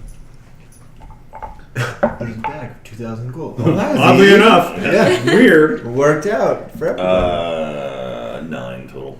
A 9 told you don't see anything particularly of value, but the vials on the table catch your eye. Rose, what are you up to? So did Copper say that before I got into the room, or would I have heard her say, finally, the treatment I deserve? You didn't hear her say that. I didn't? No. Okay. I guess I walk into the room, and I see her. What is she doing? She's sitting in a chair. Mm-hmm. But are you eating the food? Is there food on the table? Did we just... There's a little bit of food, but it's mostly these 3 vials that are there for you. Okay. I'm sorry, 4 vials. I think I'm just gonna walk into the room, and can I do like a perception check? I just want to see if there's like anything magic or demonic or something Absolutely. that's permeating that we don't know, Sure. that we can't see. Yeah. Okay. Damn it. Well, you're just sitting in this It's chair, a- like chilling. It's just a 10. Wait, I think. Wait, no, wait. Is that 9 or is that 6? That's a 6.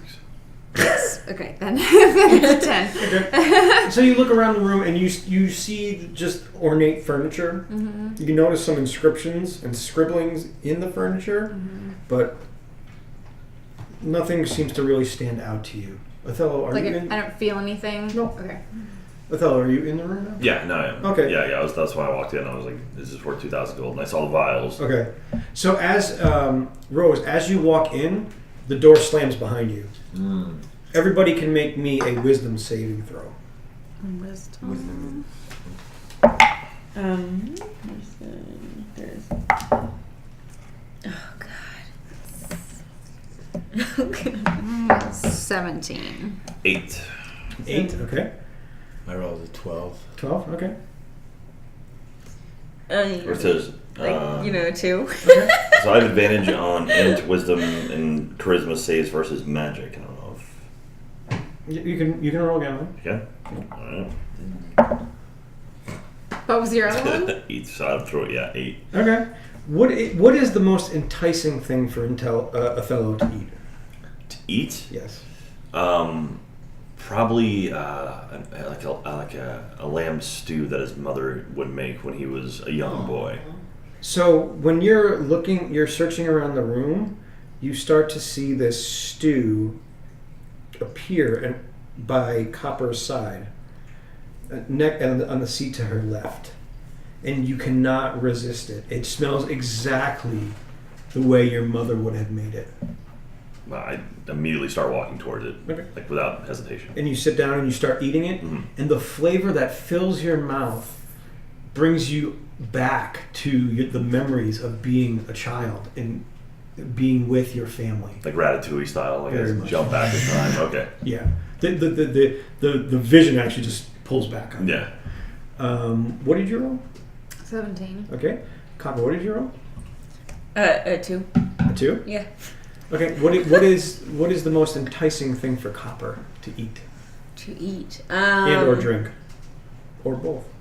Perfect I meal. would say some days I feel like eating more berries. Other days I feel like eating more like animal meat, so like rabbits and deer and stuff like that. Maybe bugbear is like the best thing.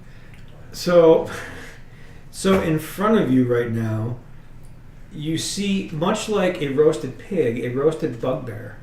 Oh, bugbear. I meant owlbear. Sorry, that seems a little bit because bugbears are intelligent creatures. So, sorry. I mean, you could. I'll eat do one or owlbear, children. not a goblinoid. I do not want to eat goblinoids. So you see a head of an owlbear before you, but in front of you is a delectable set of cooked owlbear, and covering it is all assorted fruits that are going around the sides of the owlbear flank steak, and there is a dessert that is basically a fruit salad for you. And it's as it's sitting there in front of you, the smell, with your heightened senses, just cannot resist the scent of this delicious cooked food in front of you, and you start to eat it, and just eat it, and it tastes better and better and better. Kiwi, what did you roll? 9. A 9. So what would Kiwi's most desired meal that he could never turn down be?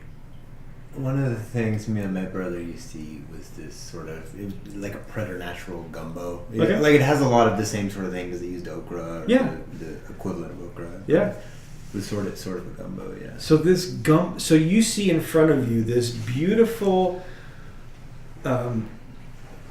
porcelain bowl appear, and it fills up from the bottom to the top with this gumbo that you recognize immediately, that you and your brother used to eat. Yeah.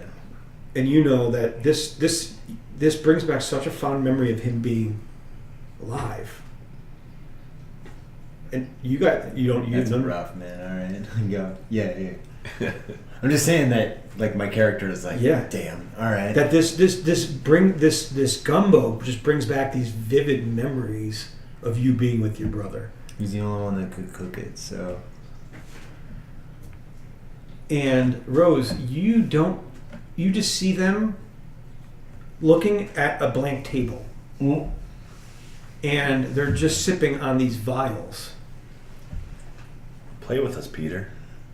We seem to poison ourselves. So how an awful quickly did lot. that happen? Like, did I have time to say, like, what are you doing? No, or They picked up these vials before you could do anything. Okay. They were already sipping these vials. okay. If I Okay, so I approach them. Okay. And I start with Othello. Wait, who's closest to me, actually?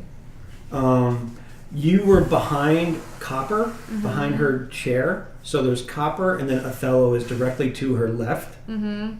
And Kiwi is on the right side, about 2 seats down from Copper. So I'll start with Othello because I'm still wary of something's going on. I feel like something's going on with Copper, and I don't want to add any more tension to our relationship. Mm-hmm. So I start with Othello, and I just try to take it out of his hands. Okay. Othello, Othello,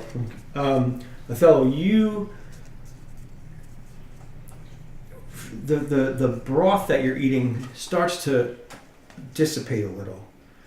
Roll me another wisdom save. Because you're eating it so quickly, but it's just dropping down. It's 16. And at the bowl finishes, but as you get to the bottom of the bowl, you see a hand. And it's Rose's hand pulling this empty vial away from you.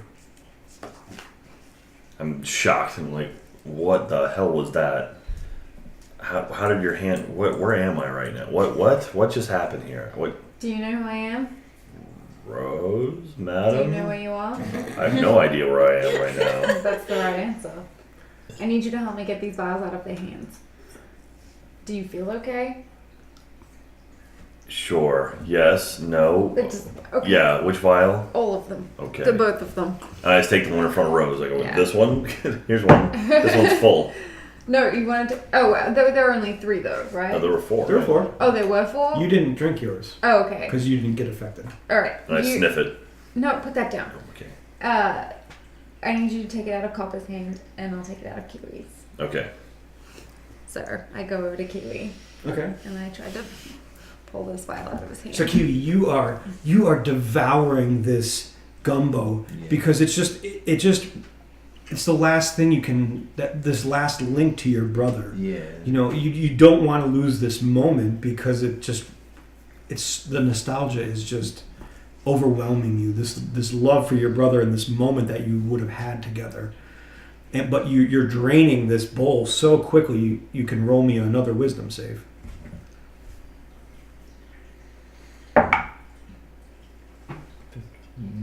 16. Okay. And as you get to the bottom of the bowl, you see a hand, and the bowl disappears, and a hand grips a vial in front of you and pulls it away. Do you know who I am? Yes, of course. Do you know where you are? For the most part, I remember fighting some zombie people in the other room, and then I all I could think about was my brother. That was it. That's all I remember. Your brother? But was it some kind of memory potion? No, it was because of the food I was eating or thought I was eating. You were drinking a potion. Yeah, I didn't know that. That's all news to me. I'm very verklempt by this. Very frazzled. Yes, Okay. I am very much out of it because all I could feel was my brother's love for this period of time, and like now I'm kind of snapped out of it by this person that was mean to my other friend here. No, I'm just kidding. I think I can sense that he's like... I'm he was way out of it. reminiscing about someone that he loved, Mm-hmm. and that he's like kind of almost like verging on distraught because he was in this moment of like pure happiness and this memory that he loved, and now he's like ripped out of it and he's in a scary place, and I can see that he's transitioning into this frightened, distraught state. You know that feeling when you wake up from, like, when someone in your family has died and you dream about them being alive, and then you wake up and there's that moment where you realize that's not real? Mm-hmm. It's that, whatever that feeling is, whatever the word for that is, that's what I was feeling. So I put my hand on his shoulder and I try to add I'm just very sympathetic, and I'm very like,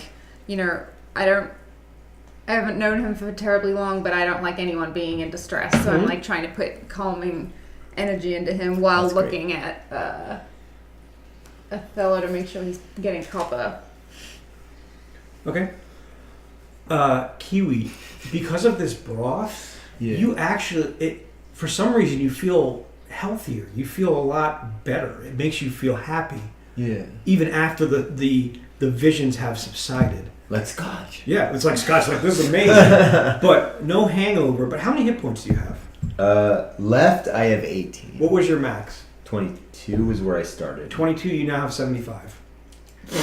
Okay. Sweet. Nothing bad will happen to that. So I still see Copper with the vial in her hand. Mm-hmm. So I walk up to her and I just put my either hand on my vial, and like my sword, I just put my 2 feet on either side, just boot it off of her, and just yank the vial from her hand. Okay, Copper, you are still just chomping on this owlbear steak. Roll me a wisdom save. 12. Roll me a dex attack, or a hit, a dex hit. So plus So 4. you're gonna +2, plus 4. It's a 7. Okay. You, as you're eating this steak, you just hear a crack, and your fork breaks in half that you're using to eat the steak. And Othello, you have now skewered this vial, and it's now sitting on the tip of your rapier. And you come flashing out of this dream state of pure owlbear cooked bliss. Mm-hmm. And Othello has this vial in front of you. Okay, I am so enraged that I take my hand axe out, and I don't swing the sharp end at him, but the blunt end. I try to almost backhand him across the Roll me a face. I feel like such an asshole. That's a 14. Roll me a dex check. And a plus 4? Yep. That is a 14. What's your dex modifier? Dex modifier is 2. What's your dex modifier? 1. You see Copper. He's been busy. 29 episodes. It gets really ingrained in your head. A little bit. You see Copper thrust the pummel of her axe back at you, and you catch it in the palm of your hand. Badass. Nice. And I just like push it back at her. Thank goodness. What the hell, man? I'm gonna give you an Ambien in a second. Madam told me to get the vial. I got the vial. He comes swinging at me, and I course. I give her a push to the chest. Yeah, you do? Yeah. Okay. I like that. Yes. Yes, I do. I look at you and I get very red in the face. And I say, you selfish person trying to take my happiness away from me. Both of you. And I look over at you.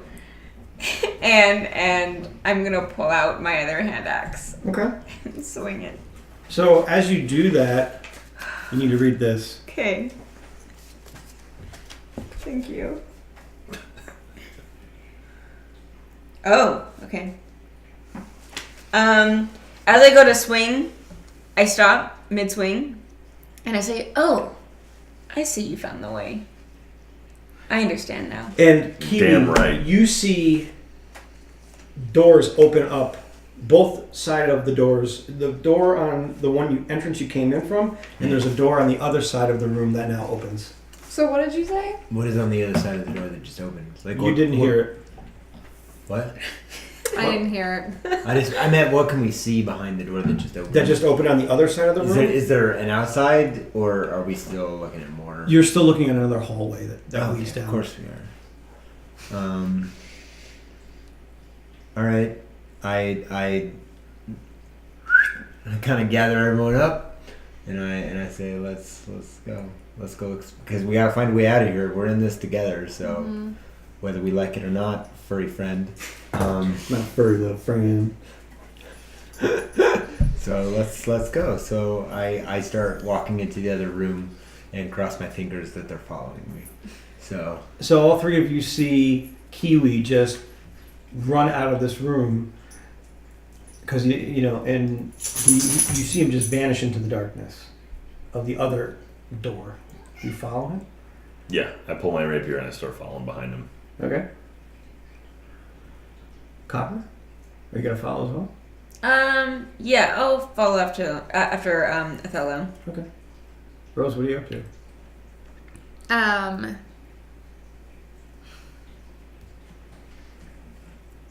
Can I cast a healing? Well, I guess it doesn't. Because I have cure wounds. Closing. Mm-hmm. That door is so closing. Is there a Probably. is there a way I can do that to myself to get more You health want, back? yeah, you can cure wounds yourself. Absolutely. Will I get more hit points back? Yeah, absolutely. Okay, how do I? So you would cast cure wounds. It's going to be a 1d8. D8. 1d8. That's right. This one? Oh, Is that this one? D8. I didn't get my sword back from you. You still have one of my swords. Oh. I just realized. This is what D8 looks like. Oh. Yep. Okay. 1. Then you're going to add your modifier. And this is where the door disappears. Which modifier? Is it? She's at what? Yeah. Oh, sorry. +2, so 3. So you get 3 hit points back. Okay. All right, and then so I do that, and then I follow after them. But I look back at the room and try really, really hard to sense some kind of like magic. Mm-hmm. 11, 14. Do you have detect magic as a spell? I don't think so. No. No. So you don't detect any magic there. I know Kiwi. something's going on. As you see, you get to the door of this next room and it's opened, but inside, this looks like very much like the room that you awoken into. But there's only one altar, and this is different. The altar is still made of marble, but at a 45-degree angle. It's not straight across. It looks like that. The room where we fought the acolytes? No, the room where you awoken. That's right. That's what I was asking. Yeah, Yeah. I didn't remember an altar in that room. Well, not altered, but the slabs that you were Yeah.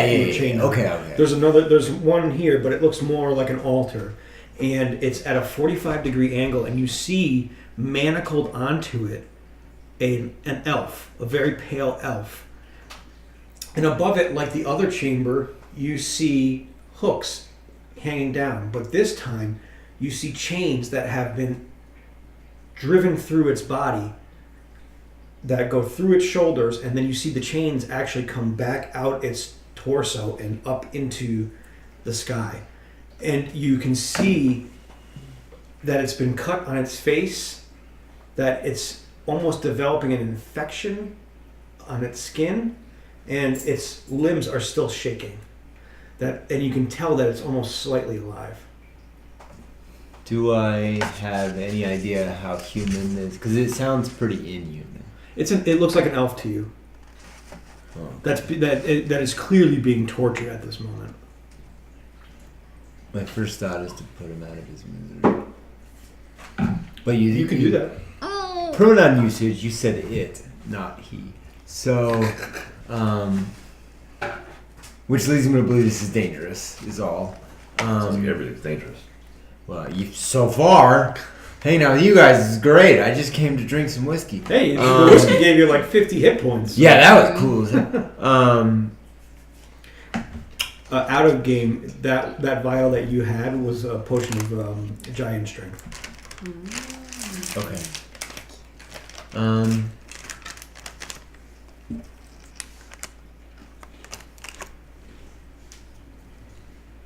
I don't know. My first thought is to kill this, but I mean, Do whatever. if think this about what your person is character's gonna wounded do. beyond reason, Yeah, then put them out of their misery. If it's a monster, try to kill it before it kills us. I'm not in the room yet, am I? No, you're not. Can I converse with them? Absolutely. You can do whatever you want. What do you guys think I should do? I think, Kill Are it. you I asking think we us should in game? probably kill it. Yeah, I'm asking you in game. Like, what do your characters think I should do? I know that you Kill obviously it. want to kill Kill it. everything. Kill it as. I can spare the dying. I'm sorry. What do you? I look at Cop and I'm like, we should kill it. Make it Absolutely. slow. I fire an arrow at its. No, you didn't even listen to me. No, No. you made your decision. It was a democracy. It's too late. Democracy, 3 votes, 2-1. That's democracy. I shoot but you it didn't in even the head. And as you fired, you hear Rose say, "You didn't even listen to me!" And the arrow flies from your bow, and you see it hit this elf square in the forehead. What? Oh, nothing. It's not about you. Sorry. Oh, okay. Okay. So I'm upset, and I said, you had to shoot it directly in the head. You couldn't make it a little bit more painful. I softly kind of grab the scruff on the back and kind of pet you like a cat to see if you'll calm down. Go on. And it you see the elf, his head just falls back onto this altar, and it just starts to shake uncontrollably. And you, Rose, have just become so enraged that Kiwi wouldn't even listen to you and take your advice. I did. I took it into consideration. Kiwi that voted. As you see it, the Democracy. elf's head just kind of, it almost looks like rigor mortis is setting in, but you see the tortured limbs start to almost detach, and it's almost like you see a spirit coming out of this body. At which point do I turn to Rose and say, "Told you"? Yeah, pretty much. and then almost like a cloud of smoke comes out of the body, and it takes the shape. You almost can't even make out this shape, except for the face that is clearly a skull of an elf, but it has kind of burnt flesh that's attached to it. Yeah. But an incorporeal body, and it rushes towards you. Ooh. All right. I mean, I got lots of hit points better me than anyone else right now, so That's probably true. I have 75. That's amazing. But I already made my move, so this thing just has to rush me and do what you're gonna do. Yup. You're about to hit me for like 50 or something. Fuck yeah. I didn't mean to laugh out loud. Sorry, I don't want to I want to make sure everybody sees that. Did you naturally 20 me? Yeah. Oh man. So this cloud of smoke and flesh comes towards you, and it puts its arms around you, and you can feel it's just a cold touch on your hot flesh, and it's almost like it's siphoning the life out of you. Oh shit. I'm in Vegas right now. That's never what you want to hear the house say. Yeah. Like the dealer's like, I did it again, man. I should be on this on the table. Can we go ahead and just bend over for me?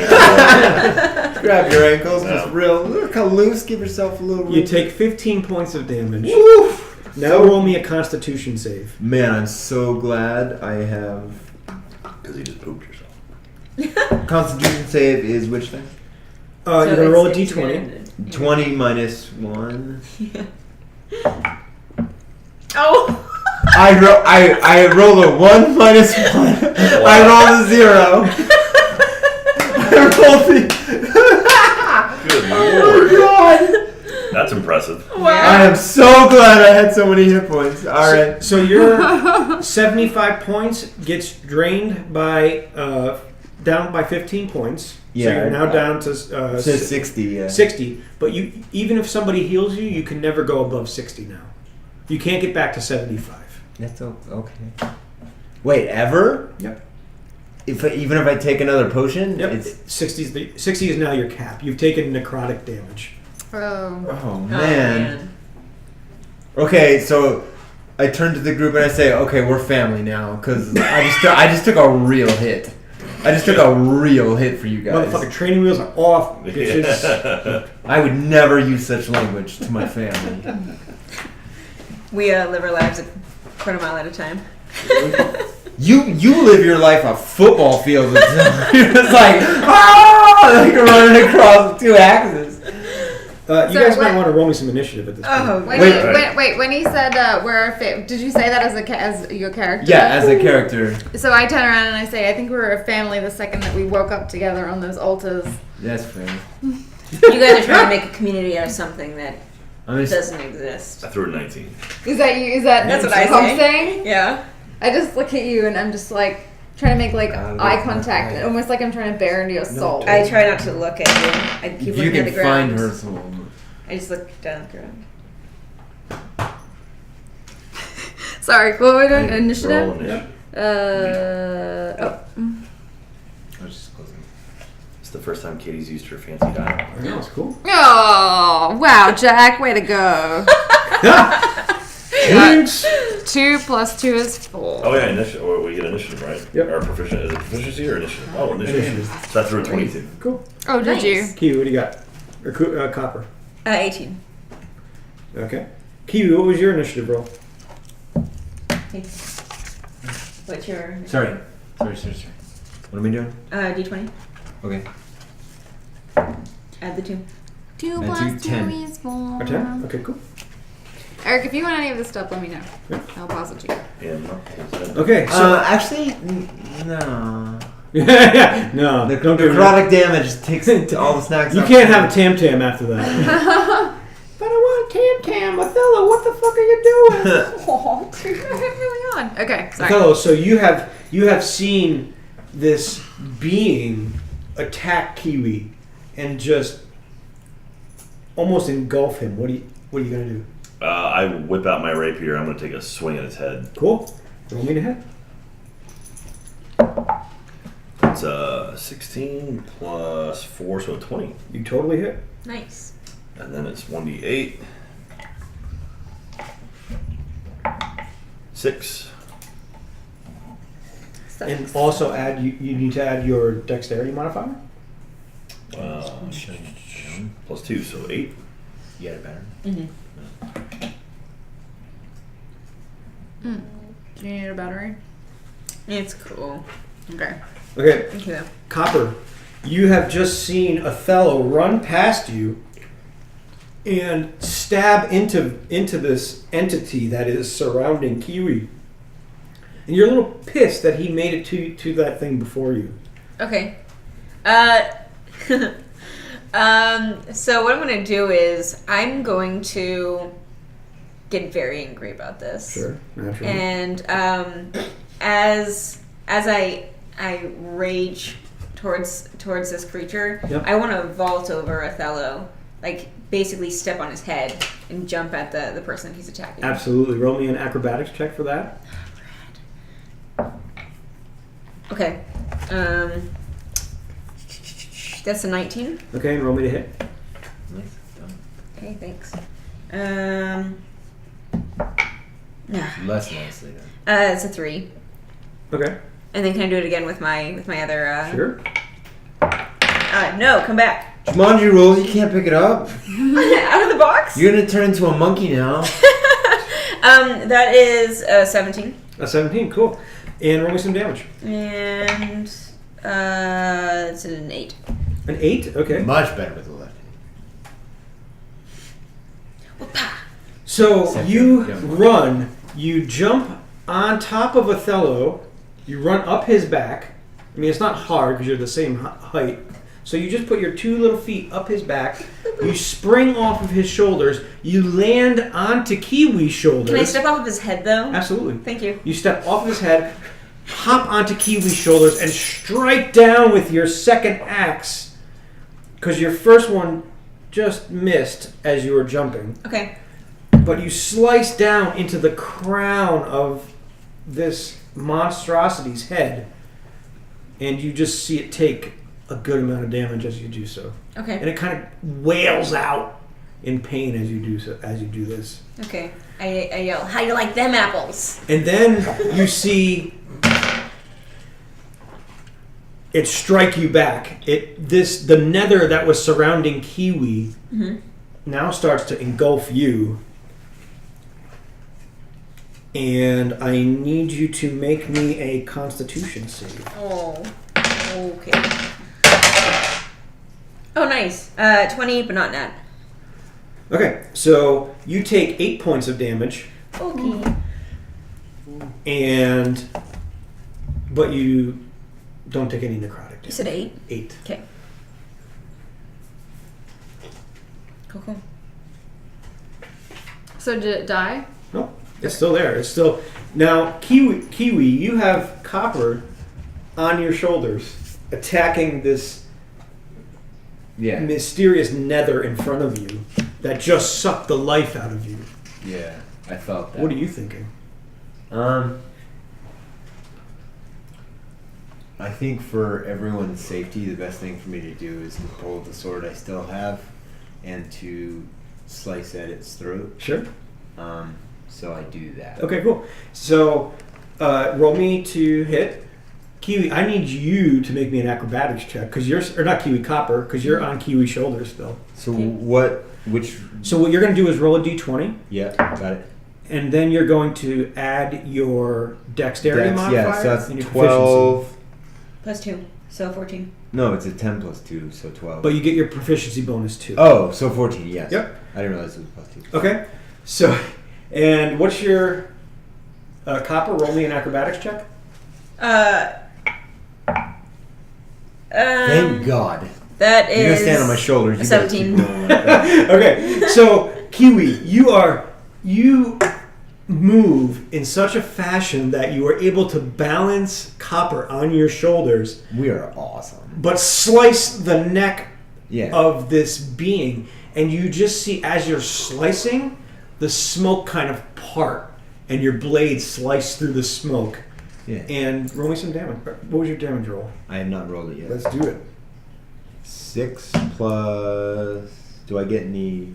You're going to get Yeah. your dex modifier. Yeah? Plus 2, yeah, 8. Another 8? Awesome. So, how long is your hair? It's not very long. No? I don't think so. Oh, okay. Was it? Yeah. I mean, I was thinking whatever you like want. the way that I was holding on was like I was just grabbing onto his hair. yeah, there's enough. I mean, you can grab onto that right there. Okay. But yeah, I don't think it's very long since my brother died. It used to be longer when we were playing in bars and stuff, but ever since I went solo, it's pretty short. It's just easier to maintain. Yeah. Okay, then I'll grab either side of his ears. Okay. Yeah, that ow, but okay. I'm just like ow the whole way through. Rose, what are you up to? You have now seen Copper run up onto Kiwi. Kiwi striking this wraith in front of him. What do you want to do? Are we? So we are doing damage to it Yeah. with weapons. Absolutely. Okay, so I can use my mace. Okay. Okay. Yeah. So where am I in relation? You're right. You will be able to get right next to Kiwi if you want to run up through the door. Is there a way that? No, I don't want to jump on him. This is a giant. I'm just like, okay, guys, ow, come on, please. It's like you said you wanted to be a family. That's fair. That's okay. I did say that. You know, I didn't realize This is this on what. here. Literally. Everybody jump on daddy. So, Pop and pop. so I think while that was happening, I was swinging my axe, knowing that it was too dangerous to like get involved. But now that Kiwi kind of cut it, and it's sort of like there's a break, even if it's minute. I come in with the momentum of having swung my mace around, and just storm up and just try to swing it at Give it. me a hit. The pressures. Oh my god. Oh no! Oh no! It's a So- nat What one. was it? Wait, what did she get? Nothing. It's a nat one. It's what? It's a nat one. It's a natural one. It's a Damn. critical miss, as some might say. Is that what you were trying to do? Yeah, but my volume was off. I'm like, fuck me. What was that? Oh, is this? Oh, wait, what? Does anything add to it? You say Parker. Is it plus- Penis Parker. Oh, sorry, it's plus. So it's 5.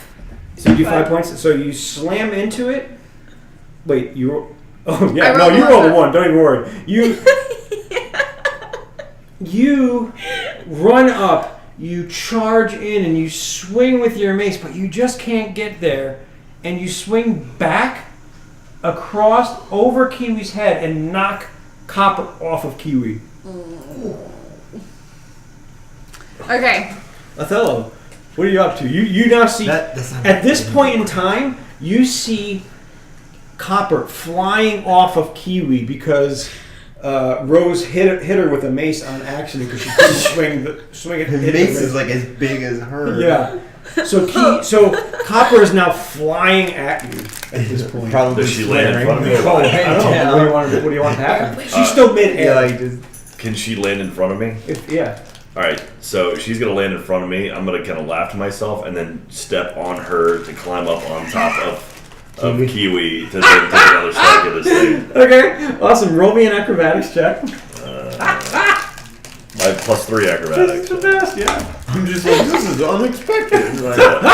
17. Okay. Ooh. Now, are you going to attack this ring as well? So I'm roll gonna me- step off her and then Yeah. onto him and then go for like absolutely. swing at his head again. So roll me to hit. All right. It's a 6 plus 10. It's a 10. Okay. And now roll me some damage. Oh, wow. And that is 8. Okay. So you run up, Copper. You feel Othello's foot smash into the top of your head and push off. And Kiwi, you're still kind of shaken from having Copper fly off you. But as your body's moving back, Right. Othello matches the position that you're moving and clamps his feet onto your shoulders as well and swings into the Wraith and hits it for how many points? 8 points of damage. Okay. Nice. That's some Legolas shit right there. Copper, what are you doing now that you just had your foot or your head trampled on and you got hit with a mace by Rose? Okay, if anyone's heads got trampled on. So, am I prone right now?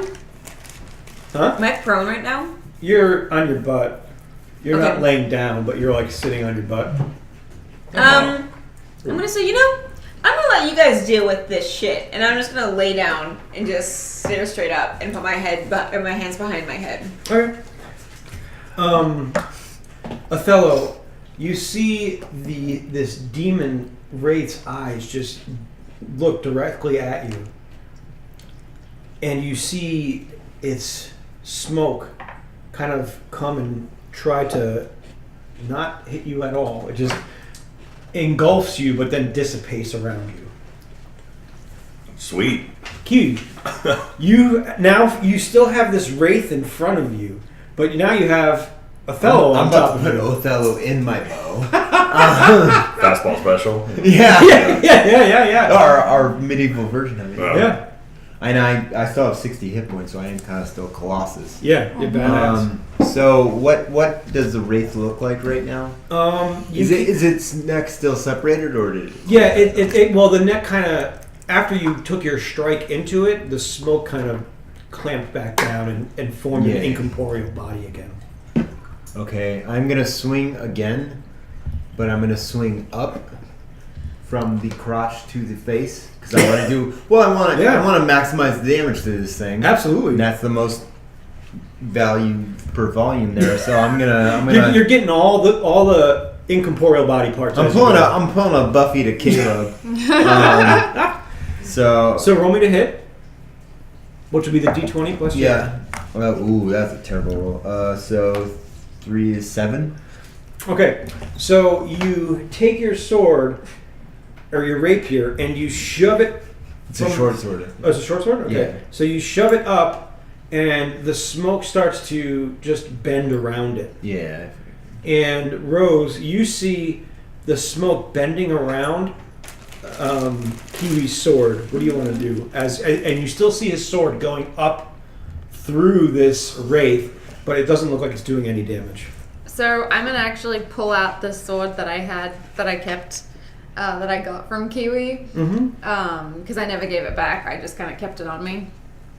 So I'm gonna pull it out. Yeah. And so it's not like not disembodied. I don't know if that's the right thing, but there's no like point of contact that I could hit because it's just smoke. pulling the Yeah, right? this is so. If you wanted to see what the wraith looks like, that's what it looks like. Okay, but it's not its hand Oh, it's holding like the Ghost sword, Batman. right? Huh? It's not its hand holding the sword, right? No. It's just kind of like the overall sort of smoke coming off Well, around. further Batman. Okay, Or so I guess I'll just this can one I? sounds like Ghost. How far away from? You're right. You're right on top of it. Like you're right next to it. Okay, then I just want to, just like with all my strength, just pull the sword out and just like cut up like that. Okay. When you do that, are you doing anything to Kiwi's sword while it's moving up through? No, Okay. just aiming for his face, Sure. like for his head. Let's shake this around real good. That's a real nice roll. 8. But add your modifiers. Add your modifiers. It's 12, Yeah. and I think that's it, right? Okay. Do it. So you hit. Now roll me some damage. Nice. It's this one because it was a sword, right? So it's Yeah. okay. Now add your modifiers. 3. Okay. So you start to swing and cut up into this being, and it turns its face to you, and you see its eyes glowing and glaring into you, almost like it's peering directly into your psyche, Whoa. and then it vanishes from sight.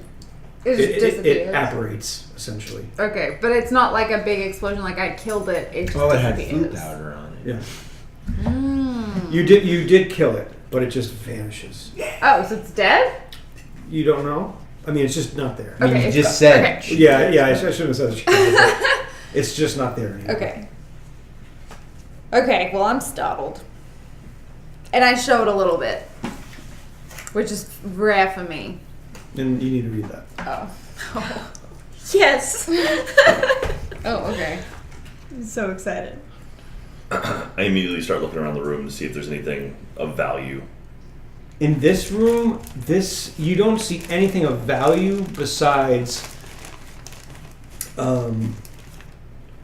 the obvious. I mean, it's not really valuable, but any torture mechanism, if you really wanted some kind of torturing device. No food or liquids or anything in the room. No, Yeah. they wouldn't have fed this being that they were torturing. You would think. It just seemed like they were driving in too much malice into it. Cool. Sorry.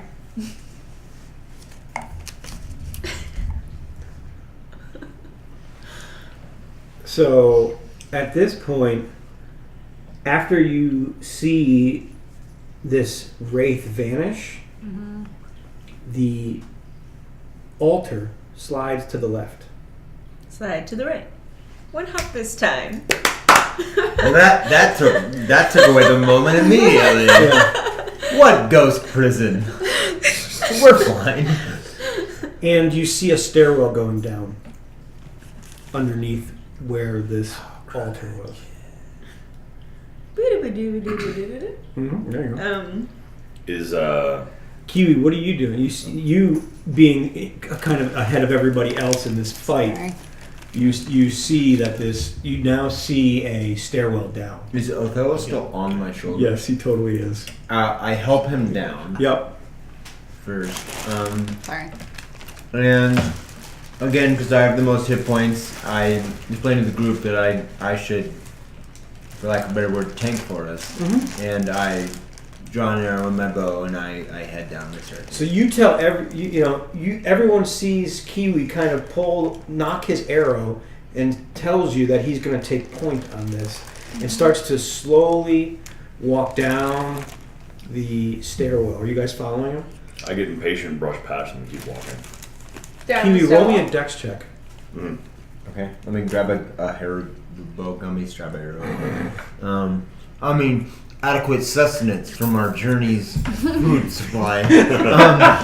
Eat those rations. Dex check is a 17. Okay. You can't actually get past him. You make it down into this new chamber. I'm so sorry. What do you two do? Are you following Othello and Kiwi? Yeah, but I don't care about Copper. Okay.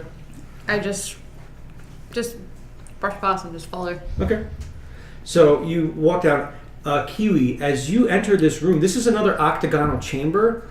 But what's interesting about this one is the walls are not made of anything you've ever seen before. It almost looks like it's a floating sheen of purple that is moving back and forth like a waving, like almost like a waving flag. But it looks like you can see into space. You can't see deep. You can just see deep within this sheen. Martin. I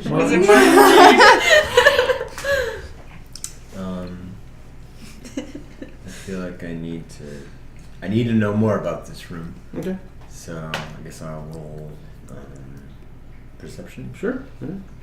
Yeah. So 15 plus 1 is 16. Cool. No. Sorry. 15 plus 3 is 18. Okay, so as you get closer, you start to see that this is almost the same kind of nether fabric that wraith was made out of. But as you get closer to it, human faces start to push out of it and then pull back in, almost like they're writhing in pain, and screaming as they come back out and come back in, and they come out and in, and you can't. Is it Zod and his no? Yeah, kind of. It's very much a Phantom Zone. Apparently, it's very much the devil's advocate at that last scene. Yeah. Right? But then you turn around and you see Copper, Othello, and Rose, but they're not the same anymore. You have seen that they have now morphed into one aberration. It's a distorted amalgama of each of them into this grotesque being. Okay. You see Copper. What? Oh no. Oh, okay. They're being a grotesque being. Yeah. They were playing That's what along. we're doing. It was really creepy, for the record. I was having a moment there. Well, you're part of the apparition, aren't you? Yeah. Yeah. We're the party trick. We're the life of the party. This is like the long con on me. Like, Yeah. trying Joke's to on take you. away my sleep. Yeah. You see the face is a distortion of Rose's face. Yeah. You see several slashes that have been stitched on her face, but it's almost distorted in a sense that her face has been warped. It's like a Picasso painting. Very much so. You see the stomach of this aberration and it has teeth, and the stomach also has eyes that remind you of Othello's eyes, but it's open and it's a giant mouth in the stomach. Of course it is. Okay. And you see Copper's face almost above as an apparition that's sticking out of the brain, out of the head of this aberration in front of you. But it's fading in and out. It's almost phasing in and out. Yeah. And you can roll initiative, and one of you can roll initiative. Oof. All right. Well, my dice is failing me, so. Oh dang. I Do you want to? 9. Can we meta roll like that doesn't count just to see who's going to roll? Like No. Oh, you can roll to see who wants to roll if you All right, want. even I roll, odd you roll. Deal. Odd, it's all you. All right. Roll less than a 9. They see me roll and. Oh, She God. did. Yes. I got Good. a 3. Initiative is mine. I'm gonna get water. Can I get that water? I messed up. I messed up, you guys. Sorry.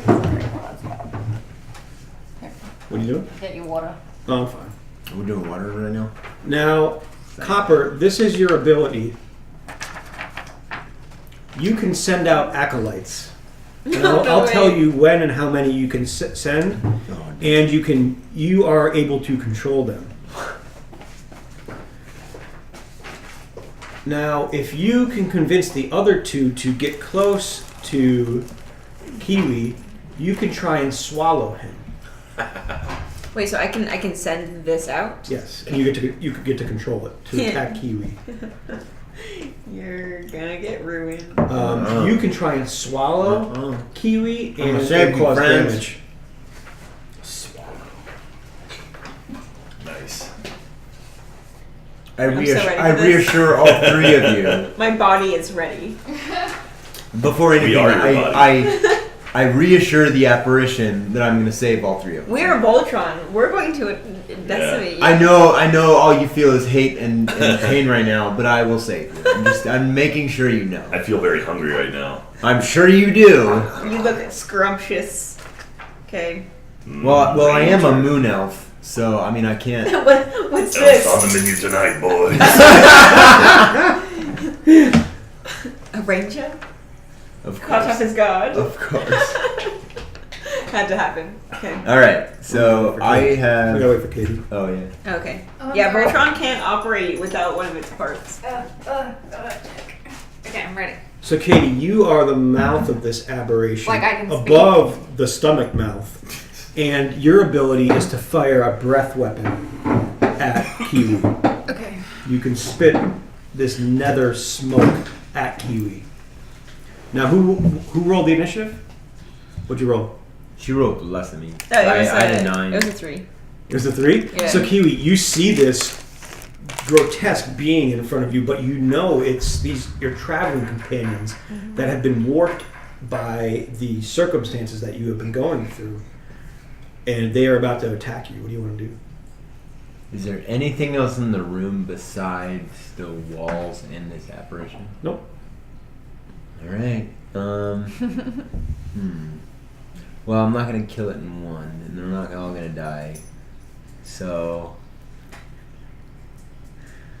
I fire an arrow, careful to go into a place that looks like it could hurt it, but isn't any of the shapes of their faces or anything. Okay. I'm not shooting at Othello's eyes. Sure. Roll me a hit. Ooh, bad roll. Bad yikes. roll. So that'd be +4. Yeah. So 6. Not great. Oh, you rolled 6. So you fire your arrow. You've knocked it as you have many times before, and it launches, and you just see it go through the neck, but the neck Swallows it. Yeah. swallows it and closes up again. All right. Now, which one of you want to use one of your abilities? I guess I'll just. You are seeing Kiwi now firing at you, and your brains are now warped by wrath, malice, and gluttony.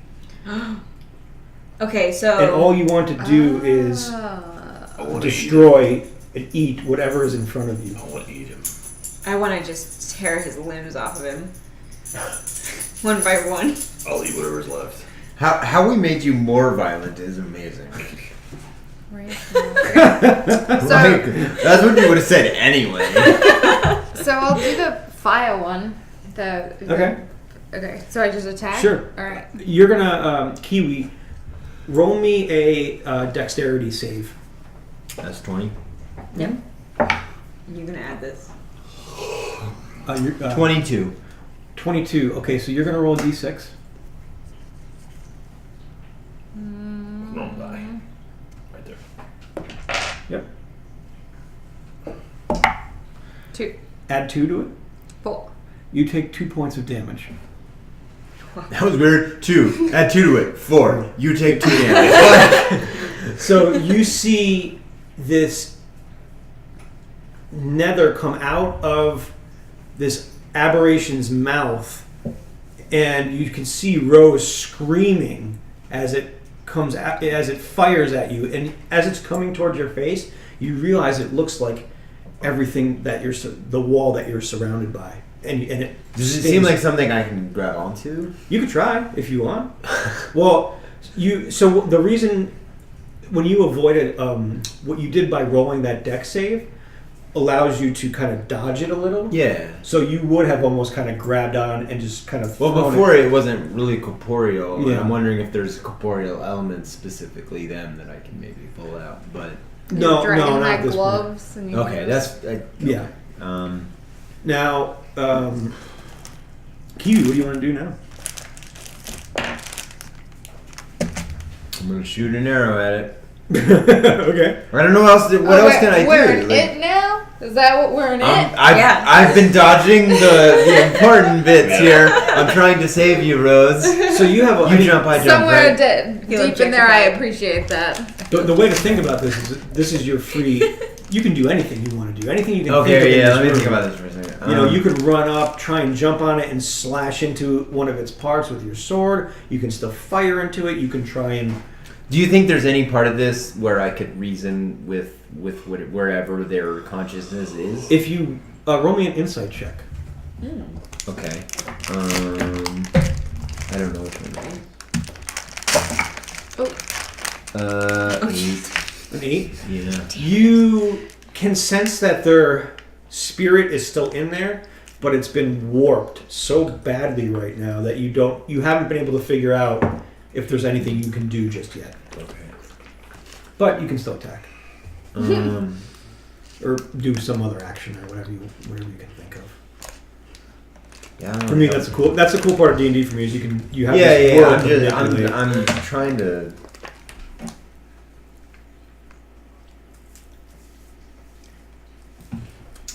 Just to see. Yeah. I cast Cure Wounds on it. Okay. So you're gonna have to go up and touch it. Yeah. Which takes a second because I'm like, this is probably a dumb idea, but I mean, all my friends are gone. So you're up at it right now, Can I and bite him? not yet. You're Dang dog, give me a second. I'm trying to save you. you touch it, and roll me a d8, A D8. Yep. Got it.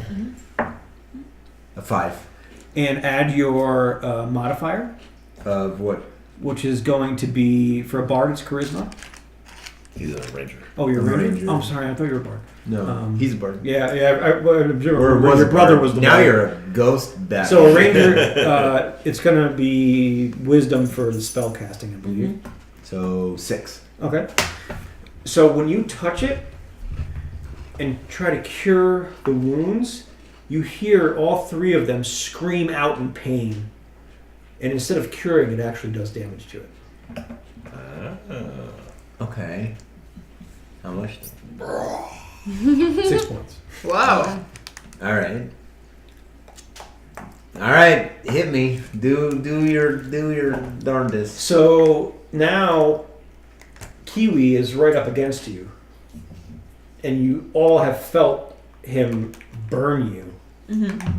And you still have which amplifies these malicious feelings and emotions that have taken over your psyche. I said we grab him with our arms and I bite his stupid face off.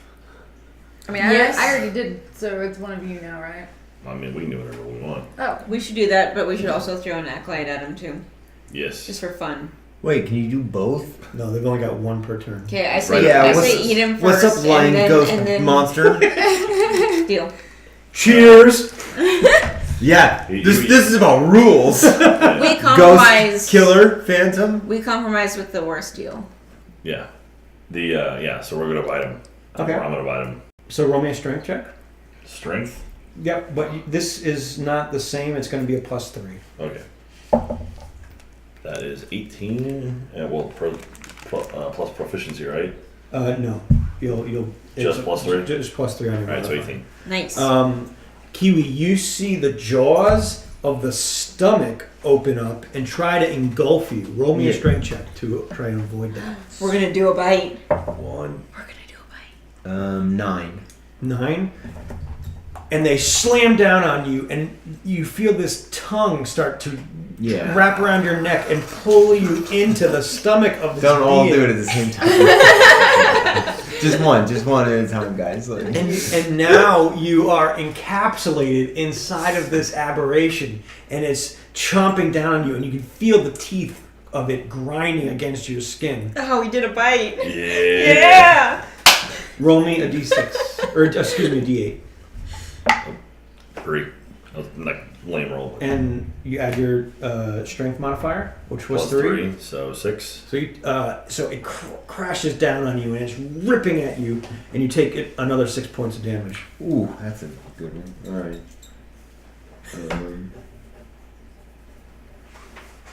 All right. Is it my turn now? Yep. All right. As I cast Cure Wounds again, Yep. I say, Othello, Rose, and Copper, I know you're in there, and I know you're still good. You can come back to me, and I cast Cure Wounds again. Okay. Roll 1d8. 1d8. Ooh, not a great one. 3 plus Wisdom, right? Yep, you got it. 4. Okay. Now I want each of you to roll me a wisdom save. Which is Please be dumb. Please be it's a dumb. D8. Please be dumb. Oh. Plus. Don't they get a negative modifier This because they're a ghost thing? No, you want them to make this save. Damn. Oh, a nat 20. 18. 7, 11. The nat 20 is not going to matter. So what's your wisdom modifier? 0. Oh, okay. So you got 20. 11. 11. Okay, so you Copper and Rose, you are still filled with wrath and malice, and it's still eating at your brain. As you're gnawing on Kiwi, you start to feel a little bit of sadness and empathy because you start to remember that your friend, but it's not enough to overcome the desire to chomp on his skin and mince his flesh into little pieces. So he's bitter.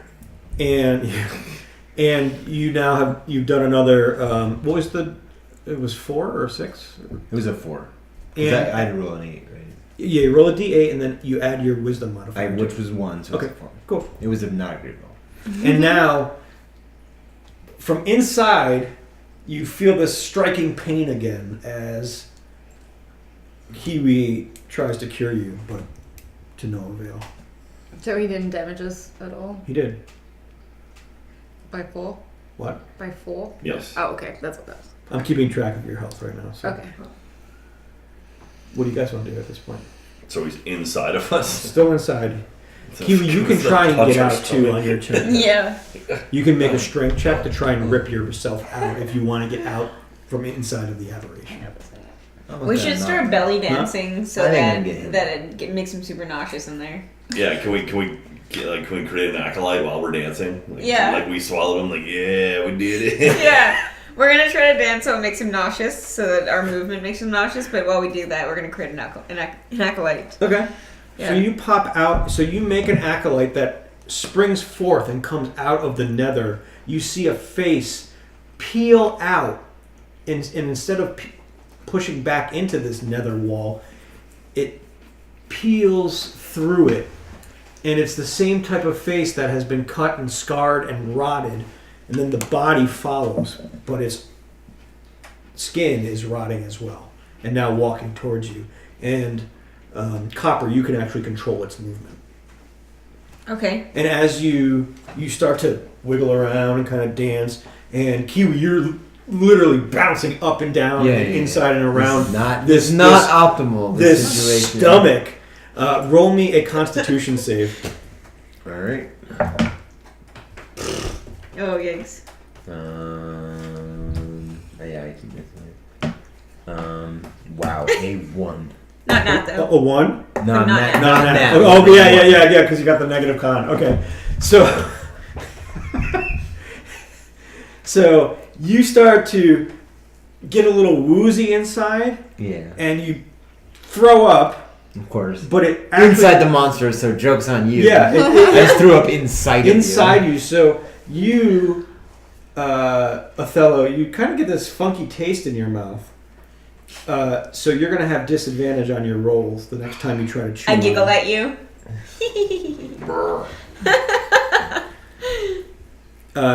Q, what are you doing now? With the strength check to try to get out, does that take my turn completely? No, you'll be able to try. If you succeed and get out, you'll be able to perform an Okay, action. then I want to try that first. 5. Hold on. Roll me a strength check, and you have disadvantage. That is a 13. No, I'm dead. Doesn't Plus matter. 3, so we're 16. No, you gotta roll again. 20, not 20. What is happening? You're still in there, but what do you want to 23. do? You can still make an attack. You can do anything you want. I'm gonna cast Cure Wounds again, but as I'm casting it, I'm focusing specifically on Othello because you started to loosen, That's and true. I remind you that even though we just met, we were hanging out at the bar, we'd gone on one mission before this. I remind you that you owe me a drink. So I want a memory to land. So I cast Cure Wounds again. Which one am I Can I rolling? inject bile into You're my gonna roll a stomach? D8. D8. Yep. And then And add your I. wisdom. Whoa! It's a reroll. It's a reroll. What's my reroll? I get 6 plus wisdom is 7. 7. And I want you to roll me a wisdom save. 16. Okay. So you each feel this pain that sears through you, but Othello, you start to listen to the words of Kiwi, and you can almost feel your jaw, your body almost kind of disengaging with the rest of the aberration. So you're rotating now, and you can actually rotate your chompers and your entire physical being inside of the aberration. You now have the ability to move because Kiwi has kind of brought back some of the memories that you've shared previously. This is going totally the end of Buffy season 6. Never mind. I love you. I love you. No, that was the season where they Was that defeated Willow? the monk. Yeah, Oh, okay. it was Bad Willow. So But when you- Xander got her with the crayon. Yo, yeah. So what do you guys want to do now? Well, we have an acolyte that's Mhm. walking out and about. Mhm. And wait, so is Kiwi out of our body? No, he's still in there. I tried to get out. He tried to get out. Can we create another I threw up acolyte? inside your body. That's what happened. Not yet. You can't do one each turn. There's a cooldown on that one. So did the acolyte go away No, because it's we still didn't there. use it? Oh, okay. We should make the acolyte dance. What would that do? I mean, That'd be the best thing ever. yeah, thanks. Well, if he's independent from us now. No. He's not independent. He's still part of your linked up system, Okay. and he's still feeling these feelings, but he's getting. You don't actually know this. You don't have this. He doesn't transmit that information to you. Oh, okay. We So- could drop on the ground and start rolling around to see if that'll screw him up a little bit more. I will remind you, I am throwing up inside of you. I mean, every time this happens. First of all, the answer to that is never. I mean, like, we are there- a giant is there- monster. go on. Is there a way we could reach in to try to pull him out and just like, Oh, tear him apart. yeah? I mean, won't You that? could just tell him to kill open us? his jaw. Oh, Let's- is Yeah, that easy? definitely try to move me out of the Spit him mouth. out. Yeah. Yeah, let's do it. But like into our hands so we can tear him apart. All right. Or like open up so we can reach in and. All right. I'm gonna open up. So Kiwi, you see, for some reason, the jaw and the mouth is opening up, very much like the Millennium Falcon is getting out of the asteroid. And, Yeah, that matches D&D. Go on. right. So you, but you feel these claws come in and rip you out, and you're now staring into. I'm like, yay! No! Like this second of like, yes! Oh, and trying you, to save you, but go on, you literally, you're now staring into the face of the distorted face of Rose, and Rose's mouth opens, and now you're gonna breathe nether on him, which could possibly Okay. rip him to pieces. Okay, so is that D20? No, it's gonna be. He's gonna make a dex check, but you have to roll a D8. Okay. You're gonna roll. Yeah. Well, Dex is 2. Oh, wait, Dex is 4? Because it's a saving throw, yeah? Mm-hmm. Yeah. 21. Okay. 8. You take 4 points of damage as the mouth of this beast opens up and just covers you in nether. You're only able to dodge so much of it that it covers only half of your body, Kiwi. And there's not necrotic, right? That's- No, it's not a crowded. Oh. So Kiwi, now you're suspended in front of this maw. You can do. What do you feel like doing? what is your reaction to this? Well, I want to save them. Mm-hmm. So, can I do a strength check to try to get out of the hands? Absolutely. All right, then I will do that. And that is a 20. Not now. Okay. But 20. Othello, roll me a strength. Everybody has to remind. Yeah, we know So Well, the 15. No, The only time it matters yeah. between 1s and 20s, Yeah. typically.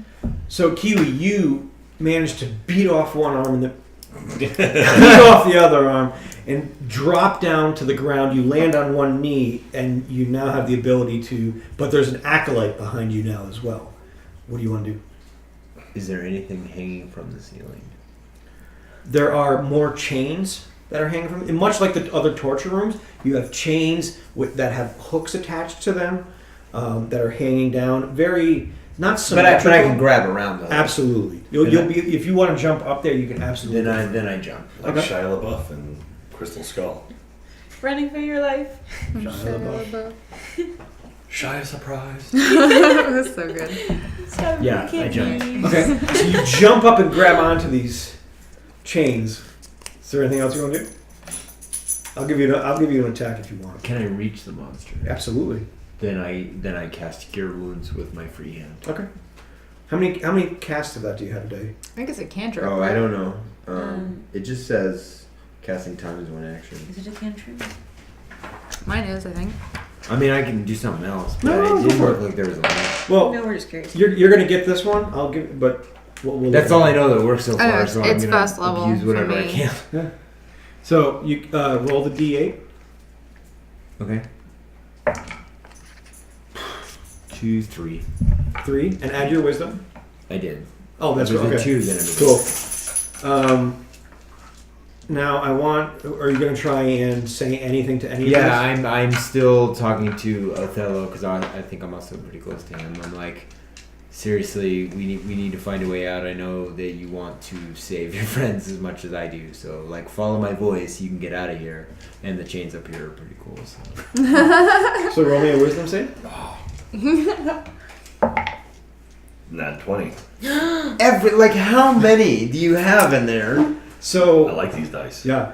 So I don't. no. This is what you wanted. No. to roll. Okay. So when you hear these words coming from Kiwi, all of your old memories spring back to you. Through the visage of the dog. Visage. And you realize that this is not you. Something has warped your brain, and now that you have been liberated and able to move around, you project yourself out of this being and you land onto the ground, but you're unconscious. That was Emma embodying what you're saying. She was like, "Come, follow his voice. You can do it." Does that affect the rest of us? What do you mean it was the dog? No, she You was. guys were like eating me. She was miming. No, I know. I'm kidding. Does it affect the rest If of us? whatever, Yeah, whatever, whatever it does. whatever gets you out of there. Now you follow the dog, Rose. I'm unconscious as in like saving throw unconscious? No, you're stable, but just unconscious. Okay. Can I do anything? I can't, No, I you can't do can't do anything. that. I'm unconscious. So you two, what do you want to do? You have an acolyte. You have. Are we still holding him? No, I'm on the ceiling. He's on the ceiling. I'm Oh. dangling. I'm awesome now. Yeah, Oh. on chains.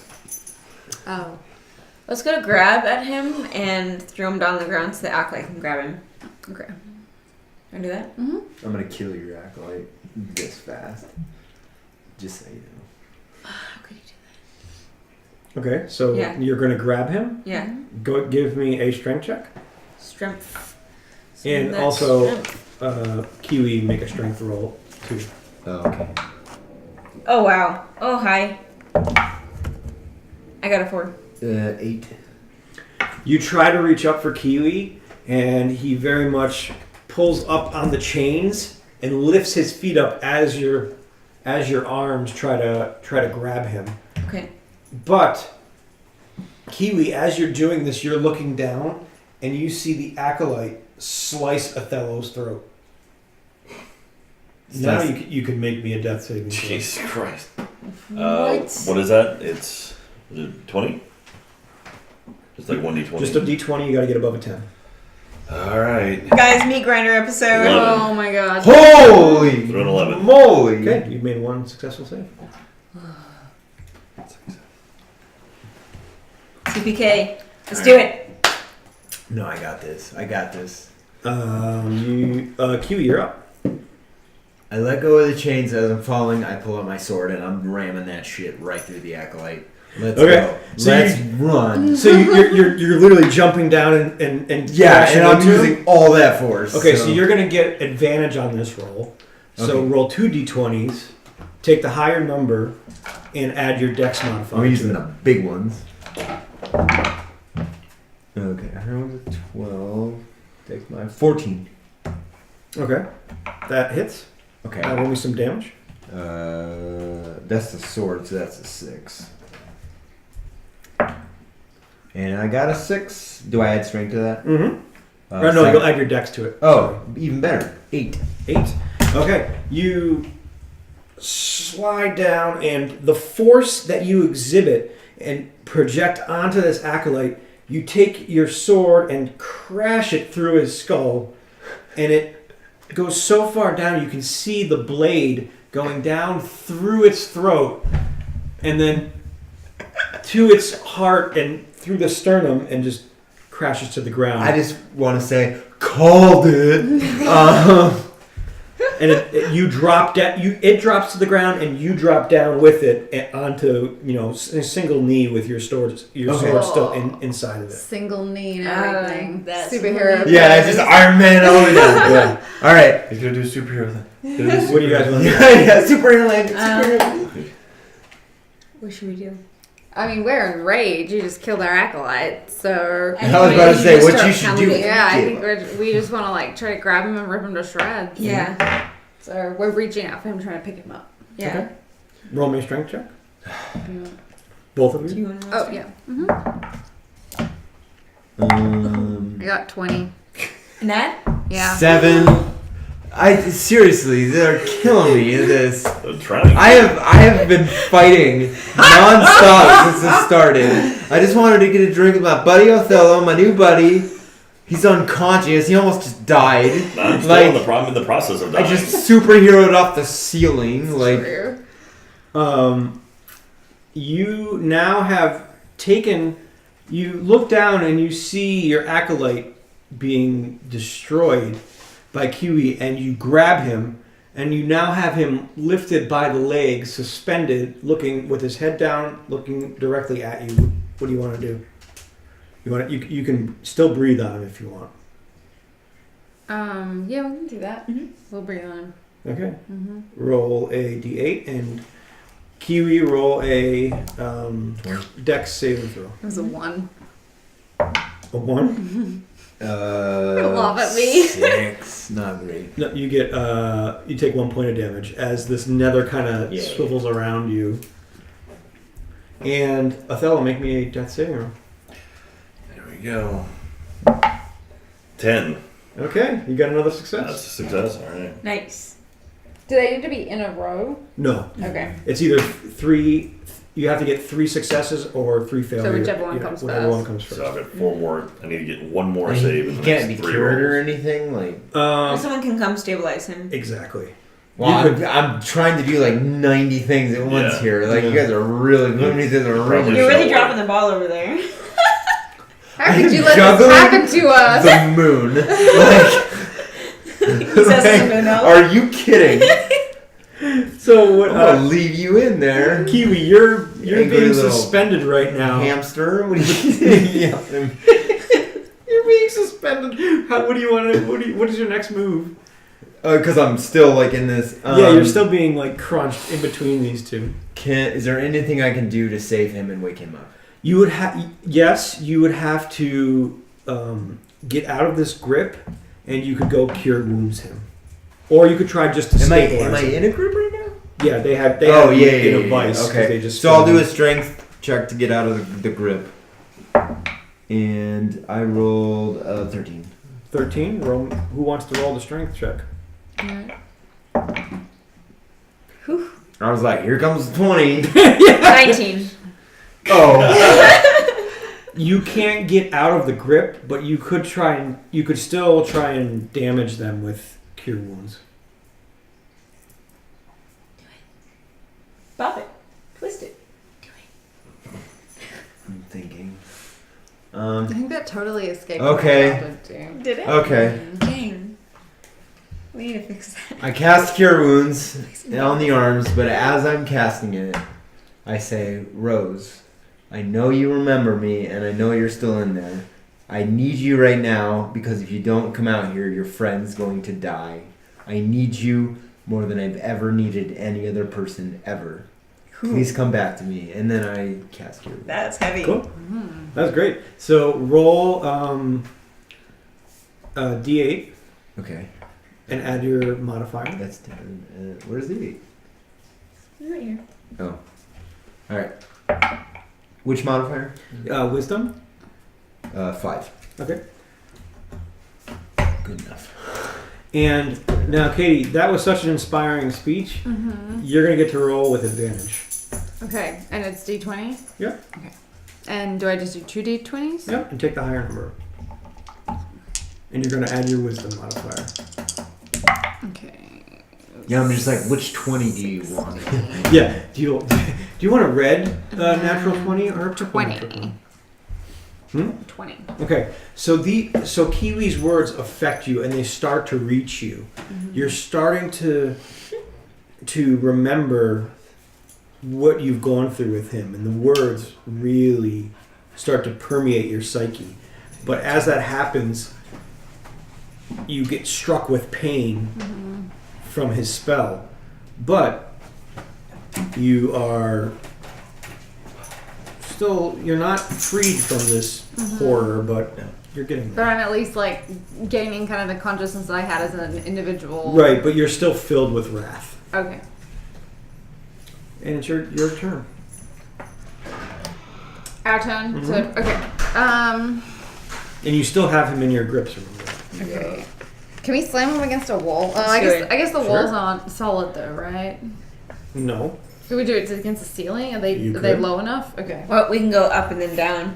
Just like kind of keep smashing him if we could. Is that cool? Whew. That is a 20, not net though. Okay. So you take Kiwi and smash him against the ground, but it's not as effective as you thought it would be, because as you're swinging down, you feel this missing piece of your body, and you lose momentum as you crash down. So roll a d6. Because their abs are gone. Yeah, pretty much. You have bad core right now. And then I add my. That would be a 5. Kiwi, take 5 points of damage as you get slammed into the ground. But you're now free of the grip. Oh, sweet.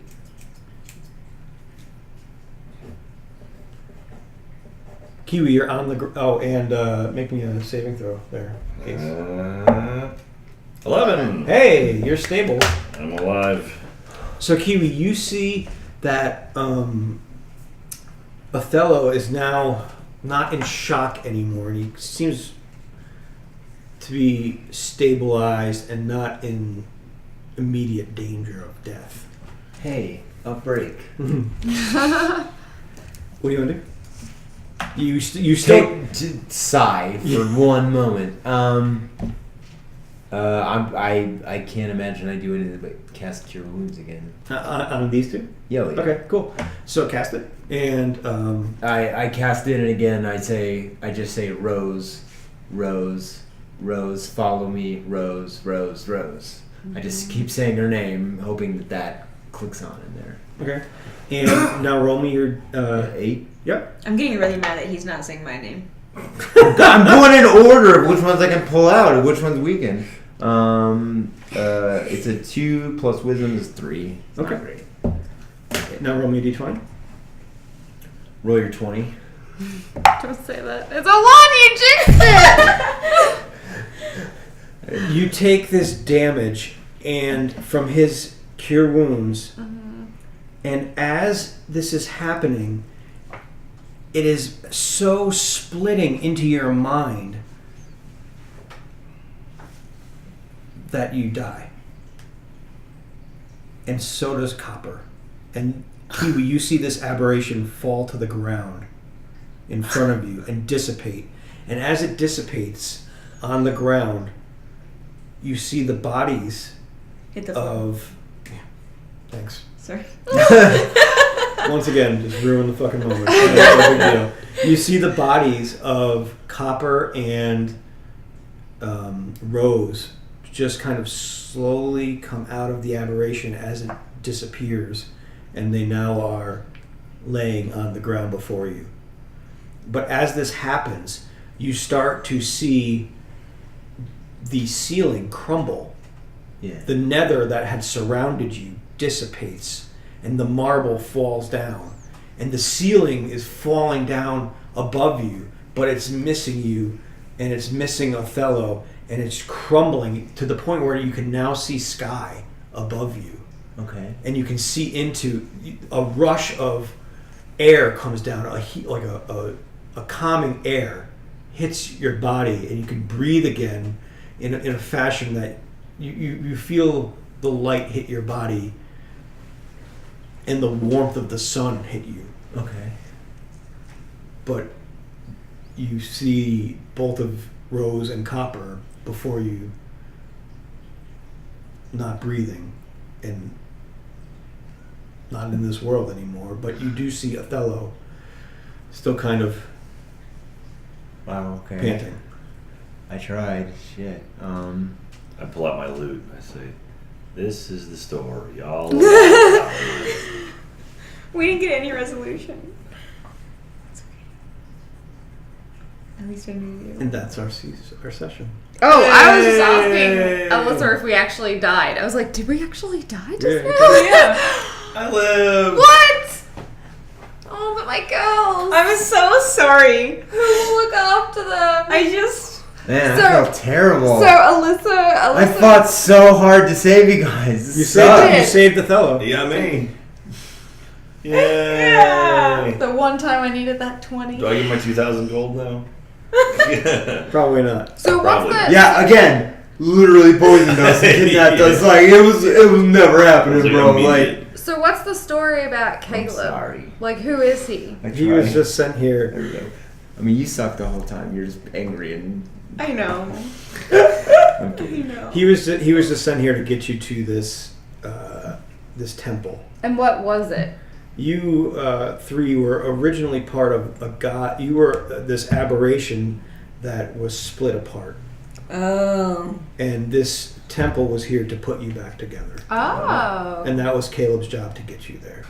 Now this would have.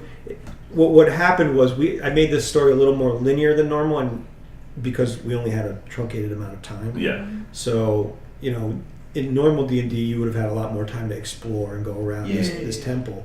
But I wanted to get you these main points, get you through these beats, and see what So... you thought. That was fun. So I was Malice, Jack was Gluttony, Gluttony, and Katie was... Wrath. Was Wrath. Okay, that's And really I was interesting. sad. Yeah. So- I really tried so I wanna read these notes freaking that you hard gave you. to save them. You were Brad Yeah. Pitt. But but you did save Othello. You got me out. I And live. you were, And you owe That was me the first one. beer. Oh, you a beer. Yeah, so I basically was Malice incarnate, like, from the get-go. That's why the Oh, notes. Yeah, and that's Like, as soon as we why... got to the temple, it just hit you. Yeah, that's Okay. why I just, like, as soon as we killed the Acolytes, I was just a complete asshole the entire time. When Yeah. did you get this one? Once we drank the vials. Oh, okay. And when did you get yours? After I tried to slice the wraith with the sword and it disappeared. I really liked that aspect of it. Yeah, that was neat. It was funny Yeah. because I knocked down Copper, and then she was like, "Oh yeah, we're cool. We're cool." Oh, we good. Yeah. but Kiwi, you this is where you've kind of beaten this pseudo dungeon, and now you get to go explore out into the Desserin Valley, and Yeah. hopefully And you carry Othello Drag my wounded body with you. with you. But I wanted you guys to see this kind of game. Yeah. Because a lot of D&D games, it's like, oh, we're gonna form a party and we're gonna go.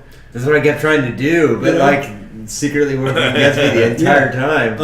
But everybody, every heart was moving. Every Man. D&D thing is like, we're gonna throw a party and we're gonna go rob a dungeon and we're gonna be happy and we're gonna get thousands of golds. I mean, to be fair, I did drop off the ceiling and like that shit was bad. Like I absolutely love that was fly. That's the fun part of D&D is that you get to work in this creative theater of the mind, and anything you get to manipulate with anything, right? And the dungeon master, you give the dungeon master a little bit of stuff that you want to do, and he tells you how to do it. Yeah, the dungeon master is there to be your narrative guide. Yeah, he's not here to force you into anything. You just make the decisions. I liked your cutscenes, and honestly, like it feels like that's what they were. Like they felt like cutscenes, and that was really cool. It was easy to envision, I guess, and like being in person, obviously, it has a different feel there too, which is really nice. Yeah. It was fun rolling real dice. God, we threw a bunch of 20s tonight. Yeah,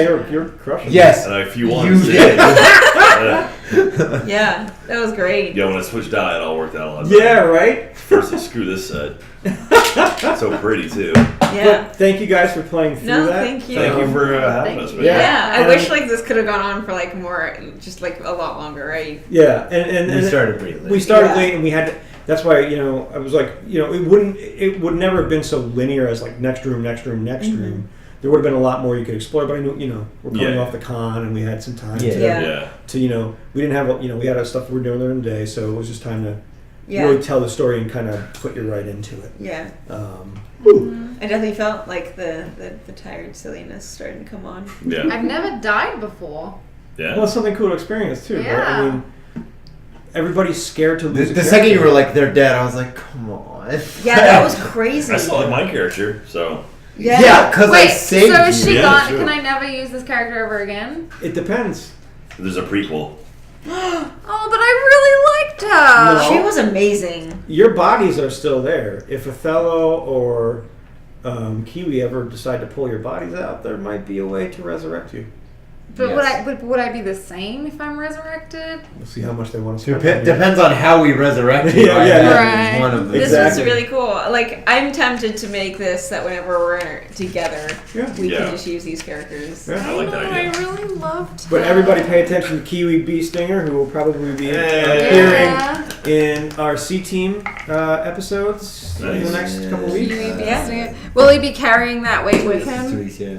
Yes, As like he part will. of his backstory? Well, so The weight of losing him? Jerry and I write the C-Team together, and we kind of developed this to allow Kiwi to enter this realm and kind of discover a little bit about himself and then move forward in his own storyline.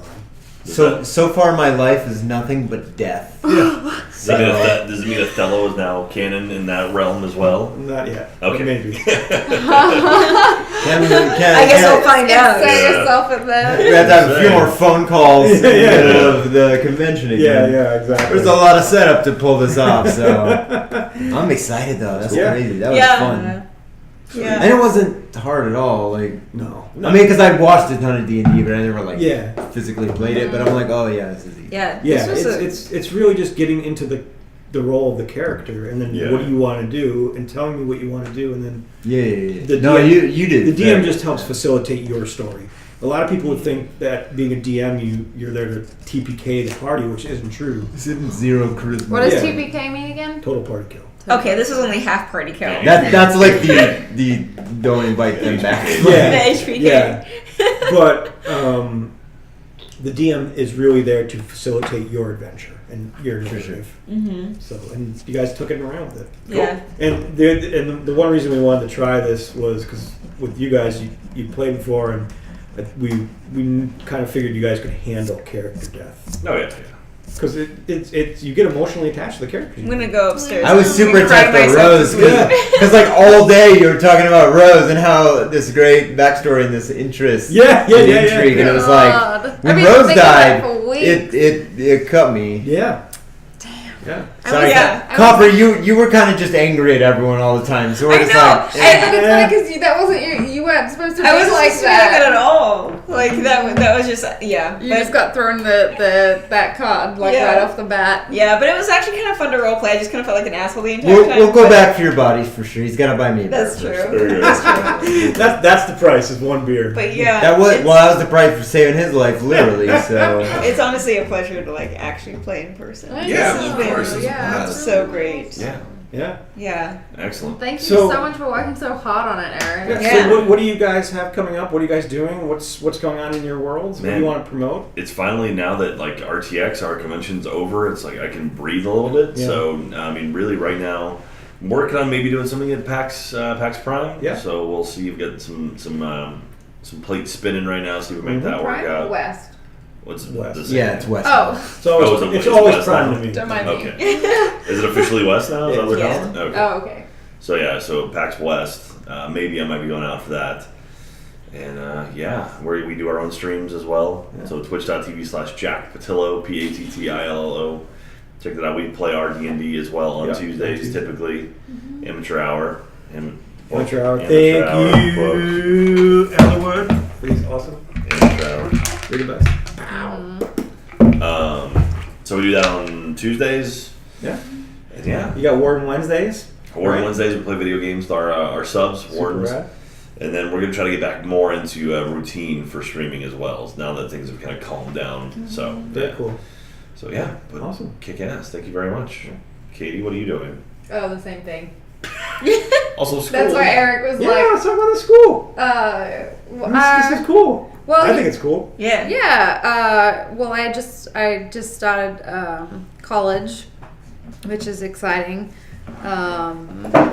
with the goal of hopefully doing majoring in plant biology, or well, I've got the hydroponic plant thing over there growing green beans. There's some wild green beans. It's so fun. I just left. I haven't cut it off yet. It's just like growing steadily fatter and fatter.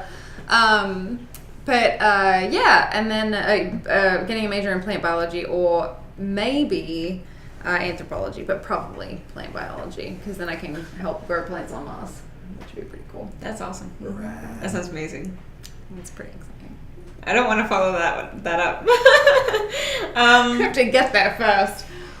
So I work on Acquisitions Incorporated and the C team, and those are, I guess, my larger projects at Penny Arcade. So we are prepping for West, and we also this Thursday are having Micro Hulik be a DM, and he's going to be doing a really fun one-off, and we're all super excited for it. So that's on Great. Thursday, 3:30 to 6:30 p.m. Pacific time.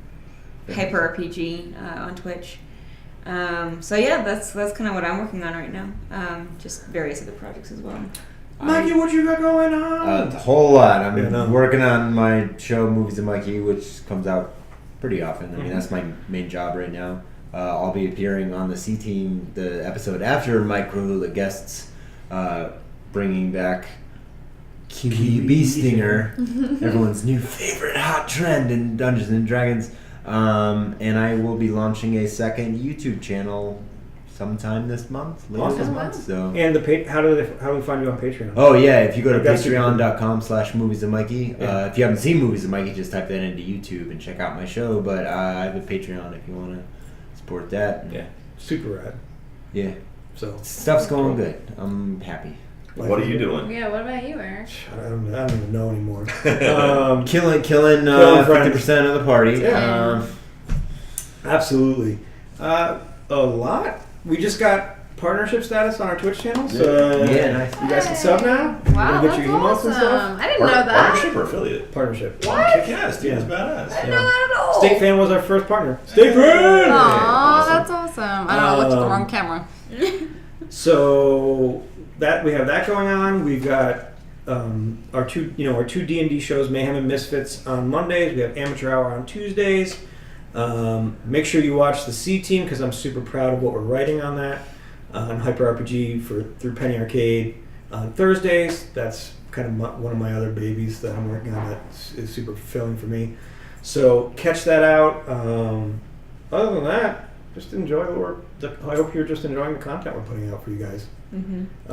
Amateur Hour is going to get pretty crazy, I think. Yeah, gonna yeah. get back into it. Yeah, we're all drunk right now. Yeah. At least I'm drunk right now. Yeah. I'm just, Is there? I still So- think Riddick was the best drunk. Yeah, Punch yeah. drunk. Punch drunk. Super. So thanks for watching, everybody. I hope you enjoyed this, and we'll see you again next week. All right. Thanks, guys. Bye. bye guys. Emma, hit stop. Jump up and hit stop. You awkwardly wave.